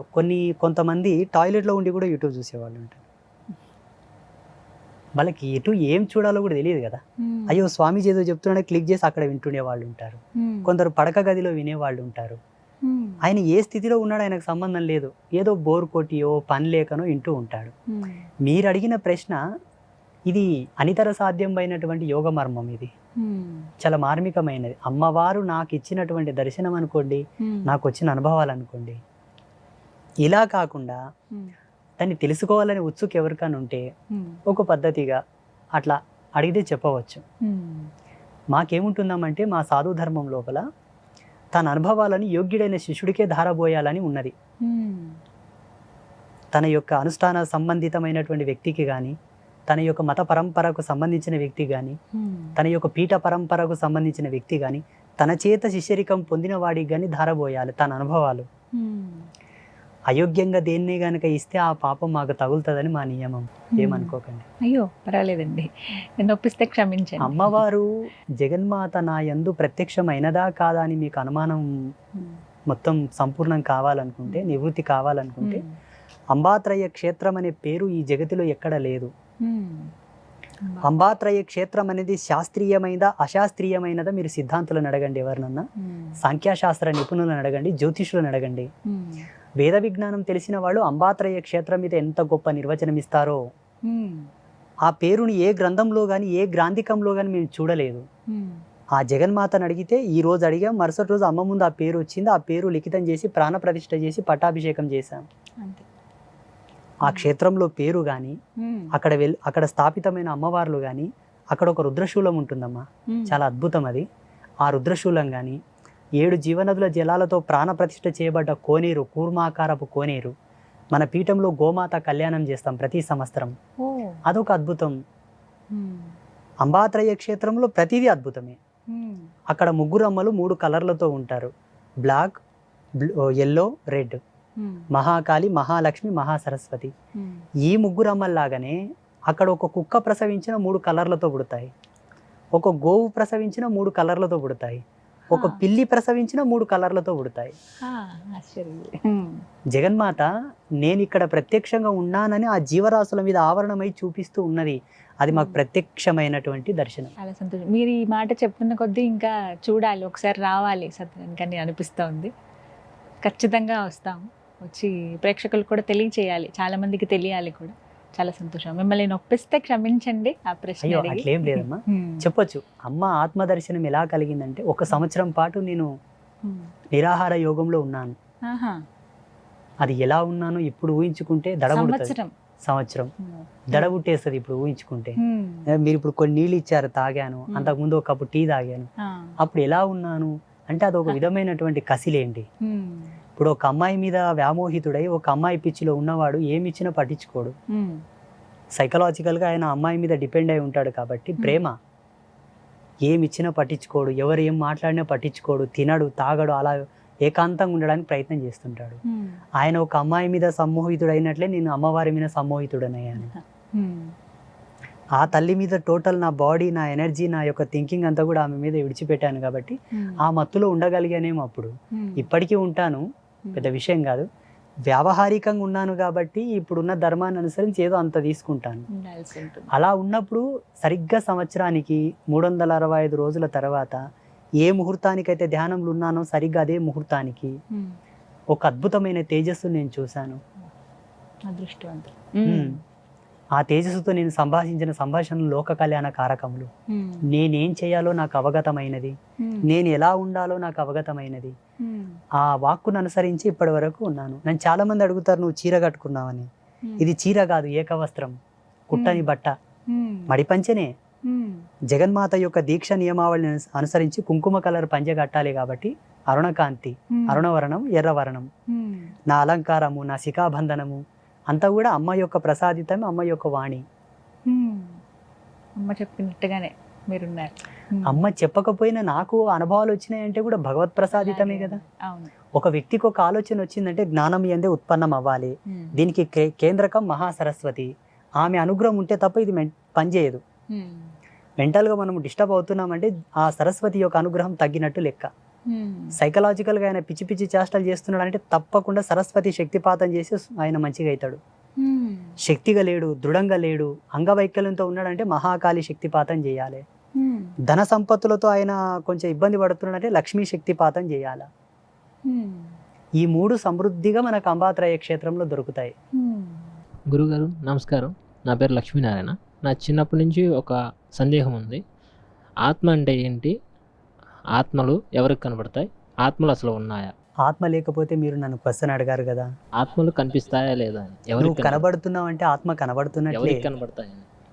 నువ్వు కళ్ళు మూసుకో, ఏం కనిపిస్తుంది? కళ్ళు మూసుకో, కళ్ళు మూసుకో, ఏం కనిపించింది? Totally black. కళ్ళు తెరిచిన ఈ ప్రపంచం నువ్వు చూస్తున్నావు, నిన్ను ప్రపంచం చూస్తున్నదంటే ఆత్మదర్శనమే.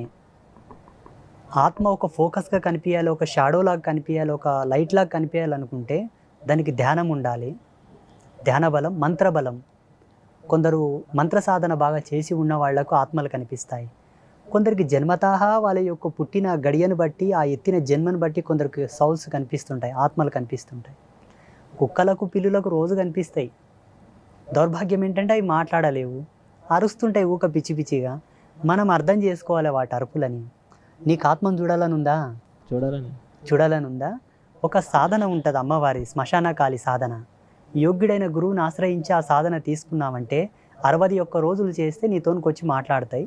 మాట్లాడిన తర్వాత కంట్రోల్ కూడా చేయగలగాలి. మరి ఇప్పుడు నన్ను క్వశ్చన్ అడగనికనే తడబడుతున్నావు నువ్వు. ఆత్మ ఎంత భీకరంగా ఉంటుందో. అది ఆత్మలు కనబడతాయా, ఆత్మలు ఉన్నాయా నా క్వశ్చనే పిచ్చి క్వశ్చన్. ఆత్మ లేకపోతే మనం ఎక్కడి నుంచి ఉన్నాం ఇంతమందిని? ఆత్మ లేని వాళ్ళు కావాలనుకుంటే హాస్పిటల్లో మార్చరీకి వెళ్ళండి, శ్మశానాలకు వెళ్ళండి. కాశీలో మణికర్ణిక ఘాట్ దగ్గర ఉండి రోజుకి ఎంతోమంది వస్తారు. వాళ్ళలో ఆత్మ లేదు, మనలో ఉంది. ఉన్నవాళ్ళు, ఆత్మ ఉన్నవాళ్ళు, ఆత్మ లేని వాళ్ళని చూస్తాం. ఆత్మ లేనివాడు ఎవరిని చూడడు. రుద్రాక్ష ధరిస్తారంటారు కదా, దానివల్ల లాభాలు ఏంటి గురుగారు? రుద్రాక్షలో ఉన్నటువంటి ఒక అద్భుతమైన శక్తి తరంగాలు ఏంటంటే, ఈ జగతిలో శివుడి యొక్క కేంద్రకంగా వచ్చే ఎనర్జీస్ అంతా కూడా రిసీవ్ చేసుకోవడానికి ఒకే ఐటమ్ ఉంది, అది రుద్రాక్ష. శివుని తరపు నుంచి, అంటే శివుడు ఉండే పొజిషన్ ఏదైతే ఉందో, కైలాసం అంటాం కదా, శివ చైతన్య తరంగాలను రిసీవ్ చేసుకునేటటువంటి కెపాసిటీ ఒక రుద్రాక్షలోనే ఉన్నది. శివతత్వం దేనికి ఉపయోగపడునో తెలుసునా? ఆత్మ సంరక్షణ, నీ యొక్క సౌల్ యొక్క సెక్యూరిటీ అండ్ సేఫ్టీ. రుద్రాక్ష ధరించిన వాళ్లకు 99% హార్ట్ అటాకులు రావు, గుండె పేలిపోదు, గుండె బద్దలవ్వదు, గట్టిగా ఉంటుంది. సెకండ్ వచ్చేసి ఇప్పుడున్నటువంటి వైజ్ఞానిక మూలాలను అనుసరించి, టెక్నాలజీని అనుసరించి బీపీ కానీ, షుగర్ లెవెల్స్ కానీ, పల్స్ రేట్ కానీ కంట్రోల్లో ఉంటాయి. రెండవది ఆలోచన నియంత్రణను పొందుతాడు, మానసిక ప్రశాంతత. దేన్ని ఎలా వాడాలో అలా వాడుతాడు, దేన్ని ఎలా పరిగణించాలో అలా పరిగణిస్తాడు, తనను తాను నియంత్రించుకుంటాడు, సమాజాన్ని నియంత్రిస్తాడు. అందుకే రుద్రాక్ష సాక్షాత్తు శివస్వరూపం, శాంత స్వాభావికం, అలవరుతుంది. ప్రతి ఒక్కరూ రుద్రాక్ష ధరించాలి. రుద్రాక్ష ధరించాలనుకున్న వాళ్ళు మద్యం సేవించకూడదు, మాంసభక్షణ చేయకూడదు. ఒకవేళ మూత్ర విసర్జన చేసిన నీళ్ళతో శిరప్రోక్షణ చేసుకోవాలి, మల విసర్జన చేస్తే స్నానం చేసుకోవాలి. ఎందుకోసం అంటే రుద్రాక్ష నీ శరీరం మీద ఉందనుకోండి, ప్యూర్ రుద్రాక్ష, అది నీ శరీరమునందు ధరించిన తర్వాత ఇప్పుడు ఈ సెకండ్లో ధరిస్తే 24 గంటల తర్వాత నీ యొక్క నాడీ కేంద్రకానికి దానికి ఒక కనెక్షన్ వస్తుంది, నీ శరీరంతో కనెక్ట్ అవుతుంది, అది నీ జీవ చైతన్య ఆరా సిస్టంతో అది ఏకమైపోతుంది, అది పనిచేయడం మొదలు పెడుతుంది. ఇటువంటి క్రియలకు పాల్పడ్డప్పుడు దాని నుంచి వచ్చేటటువంటి నెగిటివిటీకి దీని నుంచి వచ్చేటటువంటి పాజిటివిటీకి రియాక్షన్ అయిపోతుంది, డీకంపోజ్ ఏర్పడుతుంది. ఇటు మంచి జరగక అటు చెడు జరగక అగామ్య గోచరం అయిపోతుంది ఈ జన్మ. అందుకే ఇది ధరించిన వంటి ఇది తినకు, ఇది తాగకు, ఇలా ఉన్నప్పుడు ఇలా ఉండు. అంత మంచిని పొందేటప్పుడు ఈ తుచ్చమైన వాటిని వదిలివేయడంలో సందేహం ఏమిటి చెప్పండి? అయితే స్వామి కొంతమంది ఏం చేస్తారంటే మెడలోకి చేయించుకున్నారు అనుకోండి, చైన్ లాగాను, అంటే ఒక లాకెట్ లాగా చేయించుకున్నప్పుడు ఆహారం నాన్ వెజ్ తినేటప్పుడు కావచ్చు, ఇలా అంటే వాష్రూమ్స్ వెళ్ళేటప్పుడు కావచ్చు, అప్పుడు తీసివేస్తారు, మళ్ళీ శుభ్రత మళ్ళీ వేసుకుంటారు. అలా చేయొచ్చా అసలు? ఒకసారి రుద్రాక్ష వేసుకున్న తర్వాత తీయటం మళ్ళీ వేసుకోవటం అలాంటివి? తీయడం శాస్త్ర ప్రమాణం కూడా రుద్రాక్ష తీయడం అనేది ఉన్నది. రాత్రి పడక గదిలో భార్యతో సంభోగ ధర్మంలో ఉన్నప్పుడు రుద్రాక్ష తీసి పెట్టాలని ఉన్నది, వాష్రూమ్కి వెళ్ళేటప్పుడు తీసి పెట్టాలని ఉన్నది, ఈ 2 సందర్భాల్లోనే. మూడవది శ్మశాన వాటికకి వెళ్ళేటప్పుడు తీయాలని ఉన్నది. తక్కిన సమయాల్లో యజ్ఞోపవీతము కానీ రుద్రాక్ష కానీ పవిత్రమైన మంత్రపూరితమైన మాలలు, ఇప్పుడు ఈ గవ్వలు నాకు కంఠహారములు, ఈ గవ్వలు ఎప్పుడు నేను తీయను, ఉపమాలలు తీస్తూ ఉంటాను. ఇది నా కంఠహారం, ఇందులో నా మంత్రానుష్ఠాన శక్తి ఉన్నది, సాంప్రదాయకమైన నా పీఠ పరంపరను అనుసరించిన మాల, మంత్రమహీమాల, దీన్ని తీయను. అన్య సమయమునందు నాన్ వెజ్ తింటాడు తీస్తా తర్వాత కేసుకుంటా అంటే ఇది ఆడంబరం అవుతుంది, ఆటవికం అవుతుంది, కానీ సాంప్రదాయకం కాదు. నువ్వు ఆ పూటకు తీసి మళ్ళీ వేసుకున్నప్పుడు తిన్నది ఎక్కడ ఉంటుంది? కడుపులోనే ఉంటుంది కదా. దాని అవశేషాలు ఎక్కడ ఇముడుతాయి? నాడుల్లోనే ఇముడుతాయి కదా. దాని నుంచి వచ్చేటటువంటి ఎనర్జీస్ ఎక్కడ రిలీజ్ అవుతాయి? మనకు ప్రతి సెకండ్కి ప్రతి నిమిషానికి శరీరం నుంచి ఎంతో అంతర్భూతమైనటువంటి వాయువు విచ్ఛేదనలు జరుగుతూ ఉంటాయి. ఈ రోమాల పోటీ మన కంటికి కనిపించవు, దౌర్భాగ్యం. ఈ ఏసీ ఆఫ్ చేస్తే చెమట వస్తుంది చూడు, అప్పుడు కనిపిస్తుంది మనకి ఇక్కడ నుంచి ఏదో వస్తుందని, ప్రవాహకం ఉందని. అట్లా వచ్చేటటువంటి ఎనర్జీకి ఈ రుద్రాక్ష నుంచి వచ్చే శక్తి తరంగానికి ఎదురవుతుంది, పడదు, పొంతన కుదరదు. అందుకే తినకూడదు. ఈ నియమాలు ఖచ్చితంగా పాటించాలి. 100% ఉండాలి. ఆహార నియమాలు పాటించాలి, రుద్రాక్ష కంపల్సరీ పాటించాలి. అట్ ద సేమ్ రిజల్ట్ తులసి మాల వల్ల కూడా వస్తుంది. తులసి మాల వల్ల కూడా సేమ్ రిజల్ట్, రుద్రాక్ష వల్ల కూడా సేమ్ రిజల్ట్. ఈ రెండింటికన్నా 1,000,000 రెట్లు రిజల్ట్ ఈ గవ్వ వల్ల వస్తుంది. దీనివల్ల ఇంకా అద్భుతమైన ఎనర్జీస్ రిలీజ్ అవుతాయి. అసలు మానవుడు తన మేధస్సుతో తన యొక్క జ్ఞానంతో కొలవలేని ఎనర్జీస్ దీనివల్ల వస్తాయి. ఇది మా తపస్సులో నేను 6 నెలలు తపస్సు చేసి తెలుసుకున్నాను, ధరించాను. నిజంగా ఈ మధ్య చేతబడి అదే బ్లాక్ మ్యాజిక్ ఇలాంటివి అంటున్నారు, నిజంగా ఉన్నాయా? అది ఒక డిఫరెంట్ టైప్ బాణామతి చొల్లంగి ఏదో టైప్స్ ఆఫ్ చేతబడులు అంటున్నారు, నిజంగా ఉన్నాయా? 100% ఉన్నాయి. అంటే ఇలా ఇప్పుడు ఒక మనిషిని ఏమంటారు ఏదో వసం చేసుకోవాలనుకుంటారు, ఇంకోటి మా మరుగు మందు ఇలాంటి టాపిక్స్ అంటారు, నిజంగా అవి వర్కౌట్ అవుతాయా? కెమికల్ రియాక్షన్ అది. ఇప్పుడు డాక్టర్లు కూడా వేరే ఏదైనా ఇయరాని డ్రగ్ మనకి ఇస్తే మనకు రియాక్షన్ అవుతలేదా? అట్ ద సేమ్ పసురులు ఉన్నాయి, చాలా ఉన్నాయి. మనిషిని ఆరోగ్యవంతంగా చేయొచ్చు, అనారోగ్యంగా చేయొచ్చు, మరణం కూడా చేయొచ్చు. ఇప్పుడు పుట్టినవి కాదు కదా, అనాది కాలంగా అప్పుడు పాతకాలం నుంచి వచ్చినవి ఇవి. ఇప్పుడు గోళీలు మందులు ఇవి ఉన్నాయి ఈ వల్ల, అప్పుడు అవి లేవు. పసర్లతోనే ఏదైనా చేసేవాళ్ళు కదా, అప్పుడు మరుగు మందులు మరల మందులు అప్పటి నుండి ఉన్నాయి. ఇవి చేతబడులు అంటారా? చేతబడులు ఉన్నాయి, అవి పనిచేస్తాయి, చేసేవాళ్ళు కూడా ఉన్నారు, చేయవచ్చు, చేయించవచ్చు అనేక రకాలుగా. లేవు అనడానికి ఆప్షన్ ఏముంది చెప్పు? చేతబడులు లేవు అనడానికి ఆప్షన్ ఏముంది చెప్పు? ఉంది అనడానికి 1,000,000 ప్రమాణాలు చూపిస్తాను నేను. నేనే సాక్ష్యం దానికి. యాజ్ ఏ సన్యాసిగా, ఒక స్పిరిచువల్ గురువుగా మేము మంచిని ఎంత శోధిస్తామో చెడును కూడా అంతే శోధించాలి. డాక్టర్ కావాలంటే ఫస్ట్ వైద్యం తెలవాలి, వైద్యం తెలవాలంటే ఔషధం తెలవాలి, ఔషధం తెలియాలంటే ధైర్యం తెలియాలి, ధైర్యం తెలియాలంటే ఆయన అన్నిటికీ దూరంగా ఉండాలి. అర్థమవుతుందా? కోసేటప్పుడు ఇది బాడీ కదా ఎట్లా కోత అనుకుంటే ఆయన డాక్టర్ కాడు కదా. నేను సన్యాస ధర్మంలో రాకన్నా ముందే ఎన్నో శాస్త్రాలను శోధించాను నేను. ఎన్ని తంత్రశాస్త్రాలు లేవు మనకు? ఎన్నో ఉన్నాయి. సిద్ధనాగార్జున తంత్రంలో చాలా క్లియర్గా ఉన్నది. ఈజీగా చేయొచ్చు, చేతబడి, పెద్ద కష్టమేం కాదు.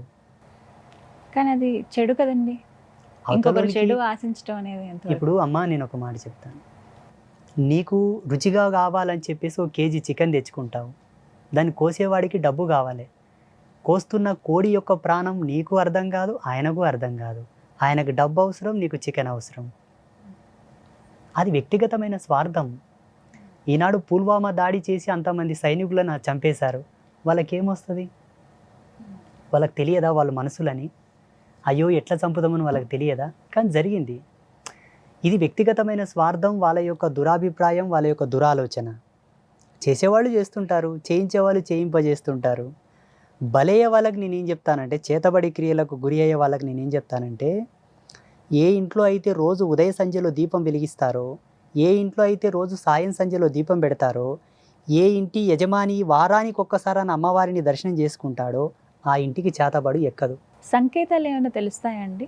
సంకేతాలంటే చూడమ్మా, ఎన్ని ఔషధాలు వాడినా ప్రభావం చూపనప్పుడు, మెడిసినల్ ప్రభావం మన బాడీ మీద పడనప్పుడు, డాక్టర్లు కూడా గ్యారంటీ ఇవ్వనప్పుడు, మేము మా వరకు ప్రయత్నం చేస్తున్నామండి ఇంకా బాగా అవ్వట్లేదు అన్నారనుకోండి, సంథింగ్ ఈజ్ రాంగ్. కుటుంబంలో కొన్ని అనూహ్యమైన సంఘటనలు జరుగుతూ ఉంటాయి. అటువంటప్పుడు విజ్ఞానవంతులైనటువంటి గురువులను కలవాలి. విజ్ఞానవంతులు, శాస్త్ర అధ్యాయం మీద పట్టున్న వాళ్ళు, మంత్ర సామ్రాజ్యం మీద పట్టున్న వాళ్ళని కలవాలి. అయ్యా మాకు ఈ సంకేతాలు వస్తున్నాయి, ఇవి ఎందుకు సూచన? ఈయన అడిగినట్లు పితృదోషాల, ఆయన అడిగినట్టు చేతబడుల, ఇంకొక అతను అడిగినట్టు పెద్దలు చేసిన పాపకర్మముల, తను చేసుకున్న పాపకర్మముల. జ్ఞానవంతుడైన వాడు, మంచి నిష్ణాతుడు దాన్ని విశ్లేషిస్తాడు. జాతక పరిశీలన చేసి ఇది ఇందు మూలంగా వస్తున్నది, నువ్వు ఇలా ఉండు, అంతే, తీరిపోతుంది. ఇంకా లేదనుకో, అవతలివాడు స్వార్థపరుడైతే నిన్ను వాడుకుంటాడు తప్పిస్తే నీ సమస్యను వాడుకోడు. అర్థమవుతుందా? ఇప్పుడు జరుగుతున్నది అదే. అలా జరగడం బట్టే ప్రతి ఒక్కరు ఇప్పుడు ప్రశ్నిస్తున్నారు మాలాంటి వాళ్ళని, ఏమీ లాభం అయ్యా మీ నుంచి సమాజంకి అంటున్నారు. డైరెక్ట్ లైవ్లో మమ్మల్ని, మీ నుండి ఏం లాభం సమాజంకి అంటున్నారు. మేము చెప్పడం బట్టే కదా ఈరోజు పుష్కరాలు వస్తున్నాయని మీకు తెలుస్తున్నది. మేము చెప్పడం బట్టే కదా ఈరోజు మీకు గడియారం ఉన్నది. మేము చెప్పబట్టే కదా ఈరోజు మీకు క్యాలెండర్ ఉన్నది. మేము చెప్పడం బట్టే కదా మీకు గ్రహణాలు తెలుస్తున్నాయి. ఒకవేళ మా వల్ల మీకు లాభం లేదనుకుంటే ప్రపంచంలో ఉన్న ఆస్ట్రోఫిజిక్స్ అంతా కూడా డిస్ట్రాయిడ్ చేయండి, నిత్యనూతంగా ఒక క్యాలెండర్ ఆవిష్కరణ చేయండి, ఒక పంచాంగ రచన చేయండి చూద్దాం. మీకున్న మోడర్న్ సైన్స్ని అనుసరించి చేయండి. ఈరోజు పెద్ద పెద్ద యూనివర్సిటీలలో మన వేద విజ్ఞానాన్ని అనుసరించే రీసెర్చ్ చేస్తున్నారు. ప్రపంచానికి ఒక సందేశం ఇస్తాను నేను.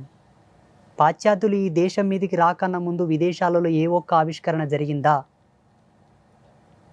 విదేశీయులు ఈ దేశం మీదకి రాకన్నా ముందు విదేశాలలో ఒక్క ఆవిష్కరణ జరిగిందా? తిరగలి కూడా లేదా ఆ దేశాల్లో, పిండి రుబ్బుకునే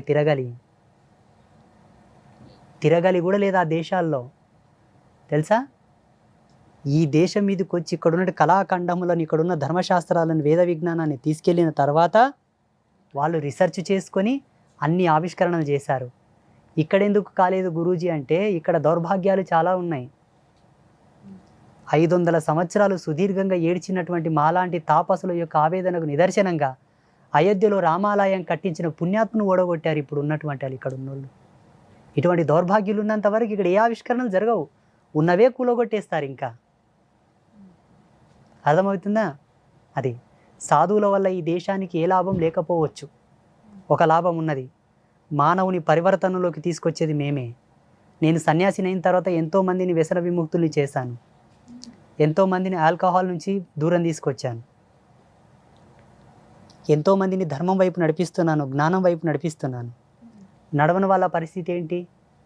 ఈరోజు మా పీఠానికి ఎంతోమంది వచ్చి అమ్మ, నన్ను చాలామంది అమ్మ అంటారు, అమ్మవారిలాగా అంటారు, స్వామీజీ కూడా అంటారు, గురూజీ కూడా అంటారు. మా ఆయన మద్యంకి బానిసై రోజు వచ్చి తాగి నన్ను కొట్లో కొడుతున్నాడు అంటారు. ఇప్పుడు ఎవరు బాగా చేయాలి ఆయనని? వైద్య రంగంలో మద్యం బంద్ చేయడానికి ఏ ఔషధాలు లేవు, ట్రీట్మెంట్ లేదు. మాకున్న స్పిరిచువల్ ఎనర్జీ నుంచి వాళ్ళని అవాయిడ్ చేసి బయటికి తీసుకొస్తాం. చాలామందిని తెచ్చాం. మాలాంటి వాళ్ళం ఉన్నాము కాబట్టి అక్కడక్కడ ఇంకొంతవరకు మంచిగా ఉందేమో అనుకుంటాను. తాయితులు సంథింగ్ అది కట్టుకుంటారు కదా, వాటి వల్ల ఏమన్నా ఎఫెక్ట్స్ ఏమైనా ఉంటాయా? మొదట తాయిత్తు నిర్మాణం చేసే విజ్ఞానం ఉండాలి. ఏదో ఇప్పుడు ఏదో కట్టేస్తున్నారంటే నేనేం చేయలేను దానికి. తాయిత్తు నిర్మాణం వెనకాల మనకు మంచి క్లారిటీ ఉన్నది. తాయిత్తు ప్యూర్ కాపర్దై ఉండాలి, సిల్వర్దై ఉండాలి, పసిఫిక్ ఆఫ్ మెటలైజేషన్తో కూడి ఉండాలి. ధాతుశాస్త్రాన్ని అనుసరించి తాయిత్తు నిర్మాణం కావాలి. అందులో నిక్షిప్తం చేసే మంత్రం కరెక్ట్ ఉండాలి. మంత్రంతో పాటు దానికి ఒక పొటెన్షియల్ ఎనర్జీని ఇచ్చేటటువంటి ఔషధాలు వేయాలి, వేర్లు, కొన్ని మూలికలు, కొన్ని పసర్లు వేసి నిర్బంధనం చేసి దాన్ని అభిమంత్రం చేసి కడితే ఎక్సలెంట్గా పనిచేస్తుంది. ఎందుకు పనిచేయదు? అయ్యో, ప్రాణం లేని రాళ్ళే మనకు పనికొస్తున్నప్పుడు అదెందుకు పనిచేయదు? దాని నిర్మాణ శైలి తెలవాలి. ఇప్పుడు ఒక యంత్రము కానీ ఒక మూలిక కానీ కట్టాననుకో, నువ్వు స్నానం చేసేటప్పుడు అది నాని తొందరగా పాడైపోతుంది. గాలి తగిలి, ఎండ తగిలి ఎవరైనా చూడడం వలన వాటికొక నిర్బంధనము, వాటి యొక్క దాపుకము, వాటి కనుమరుగు చేసే కోణంలోనే ఒక దాంట్లో పెట్టి ఫిల్ చేస్తారు. దాన్ని ఫిల్ చేసి దాన్ని క్యాప్ పెడతాడు. కొన్ని రోజులు అది నీతో ఉండాలని, నీ ఆరా సిస్టమ్ అంతా కూడా ప్యూరిఫైడ్ చేసి నీ మీద ఉన్న నెగిటివ్ ఎనర్జీని అంతా గుంజేసిన తర్వాత ఆటోమేటిక్గా తాయి తెగిరిపోతుంది.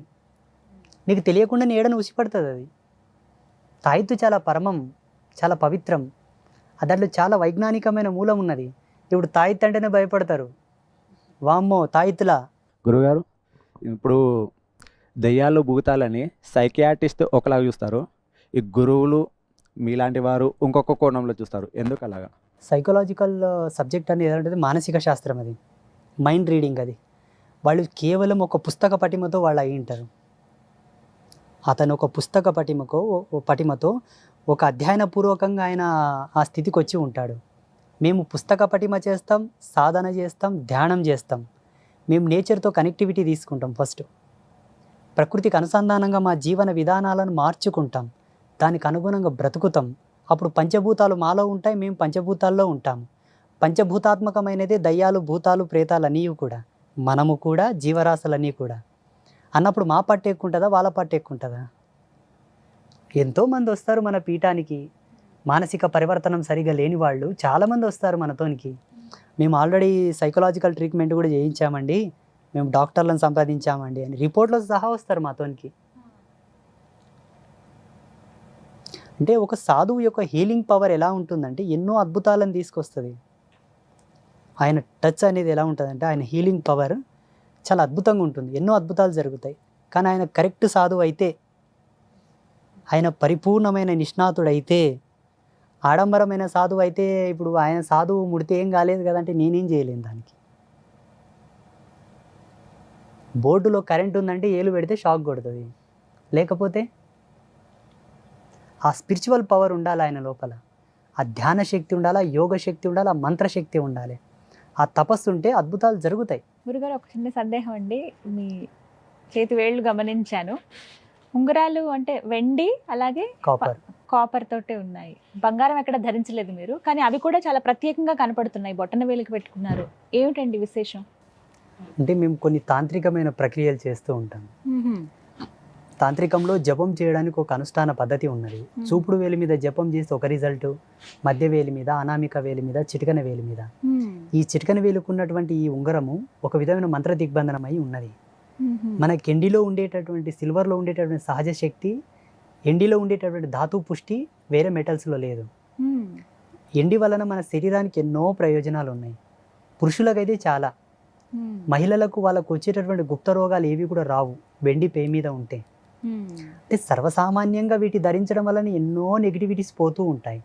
అవి ధరించని వాళ్ళు మళ్ళీ ఆ నెగిటివిటీస్ పోగొట్టుకోవడానికి హాస్పిటల్ వెళ్ళాలి, ఆ గోళీలు మింగాలి, మందులు మింగాలి, వాటి వల్ల సైడ్ ఎఫెక్ట్ రావడం, మళ్ళీ ఇంకోటి జరగడం. మేము చేసేటటువంటి తాంత్రిక ప్రక్రియలు ఇవి మాకు సపోర్ట్ చేస్తాయి బాగా. మా శరీరాన్ని స్వస్థత పరుస్తూ మమ్మల్ని ఎప్పటికెప్పుడు జాగృతం చేసుకోవడానికి తోడ్పడుతూ ఉంటాయి, మంత్రయుక్తమై ఉంటాయి. ఈ బొటన వేలికి ఎందుకు పెట్టుకున్నామంటే యోని ముద్ర వేసేటప్పుడు మాకు మంత్ర ప్రేరేపకంలో పనిచేస్తావు అవి. ఈ నాడి మీద ఈ సిల్వర్ ఆడడం వల్ల గుండె యొక్క ఉభయ కోశములు ఎప్పుడు కూడా జాగృతమై ఉంటాయి. ధ్యానం చేసేటప్పుడు మాకు తొందరగా సమాధి స్థితి వస్తుంది. ప్రతి ఒక్కరు కూడా బొటన వేలుకు సిల్వర్ పెట్టుకుంటే హార్ట్కు సంబంధించిన డిసీజ్ రావు, బ్లడ్ ప్రెషర్ కూడా కంట్రోల్లో ఉంటుంది. జ్ఞానం ఎప్పుడు పరివర్తన వైపు వెళ్తూ ఉంటుంది. మైండ్లో కూడా కణాల యొక్క శక్తి, ఆ మైండ్ యొక్క సెట్టింగ్ కూడా యాక్టివేట్గా ఉంటుంది ఎప్పటికెప్పుడు. ఈ వేలుకు ఉండేటటువంటి పవర్ అటువంటిది. బొటన వేలు, ఇది ఒక్క వేలు, ఇక్కడ ఉండేటువంటి ఈ నర్వ్ యొక్క సిస్టమ్ అనేది కూడా మన శరీరంలో ప్రత్యేకమైన గ్రంథులకు కనెక్టివిటీ అయి ఉంటుంది. గుండెకు కానీ, లివర్కి కానీ, బ్రెయిన్కి కానీ, కిడ్నీ ఫంక్షన్ కానీ, ఐ ఫంక్షన్స్ కానీ అట్లా. సో అందుకే ఇవి ఇక్కడ ఉండడము వైజ్ఞానికంగా సాంకేతికంగా మనకు సైన్స్ ప్రకారం కూడా ఇవి లాభమే. మేము చేసే స్పిరిచువల్ ఎనర్జీ కూడా మాకు బూస్ట్ చేస్తుంటాయి బాగా. మా ఆశ్రమ ధర్మాలు మా అండర్స్టాండింగ్ మాకు ఉన్నప్పటికీ వైజ్ఞానికంగా కూడా మాకు ఎంతో రక్షణగా ఉపయోగపడతాయి. ఇంకా కాళ్ళకు కూడా బేడీలు ఉంటాయి మాకు. ఇవి బేడీలు అంటే యోగ మార్గంలో ఉన్న ప్రతి సాధువుకు బేడీ ఉంటుంది. ఒకరొకటే వేసుకుంటారు. ఇప్పుడు సద్గురు ఉన్నాడు ఈషా ఫౌండేషన్, ఆయనకు ఒకటే ఉంటుంది. ఇంకొంతమంది ప్రముఖ స్వామీజీలు ఉంటారు, వాళ్ళు 2 వేసుకుంటారు. అమ్మవారి పరంపరకు సంబంధించిన వాళ్ళు శక్తి ధర్మాన్ని అనుసరించి బేడీల సంఖ్య పెరుగుతూ ఉంటుంది. ఇక్కడ 3 ఉన్నాయి. ఇవి హరిషడ్ వర్గ సంకేతంగా నేను ధరించాను. 6 వర్గాలకు అతీతమైన ధర్మం నాకు దక్కాలని వాటిని మంత్ర దిగ్బంధనం చేసి వేసుకున్నాను. ఇప్పుడు చేతుకున్నాయి, ఇక్కడ 2 ఇక్కడ 2. ఇవి చతుర్విధ పురుషార్థ ధర్మాలను సూచిస్తాయి. అంటే ఒక్కొక్క దానికి ఒక్కొక్క సాంకేతిక భావం మమ్మల్ని ప్రేరేపిస్తుంటాయి. మాతో ఉన్నాయంటే దీన్ని చూసినప్పుడల్లా నా ధర్మం నాకు గుర్తుకొస్తుంది. ఇవి ఎందుకు వేసుకున్నానంటే ఈ పని చేయకూడదు కాబట్టి అవి వేసుకున్నాను, అది చెయ్యకూడదు.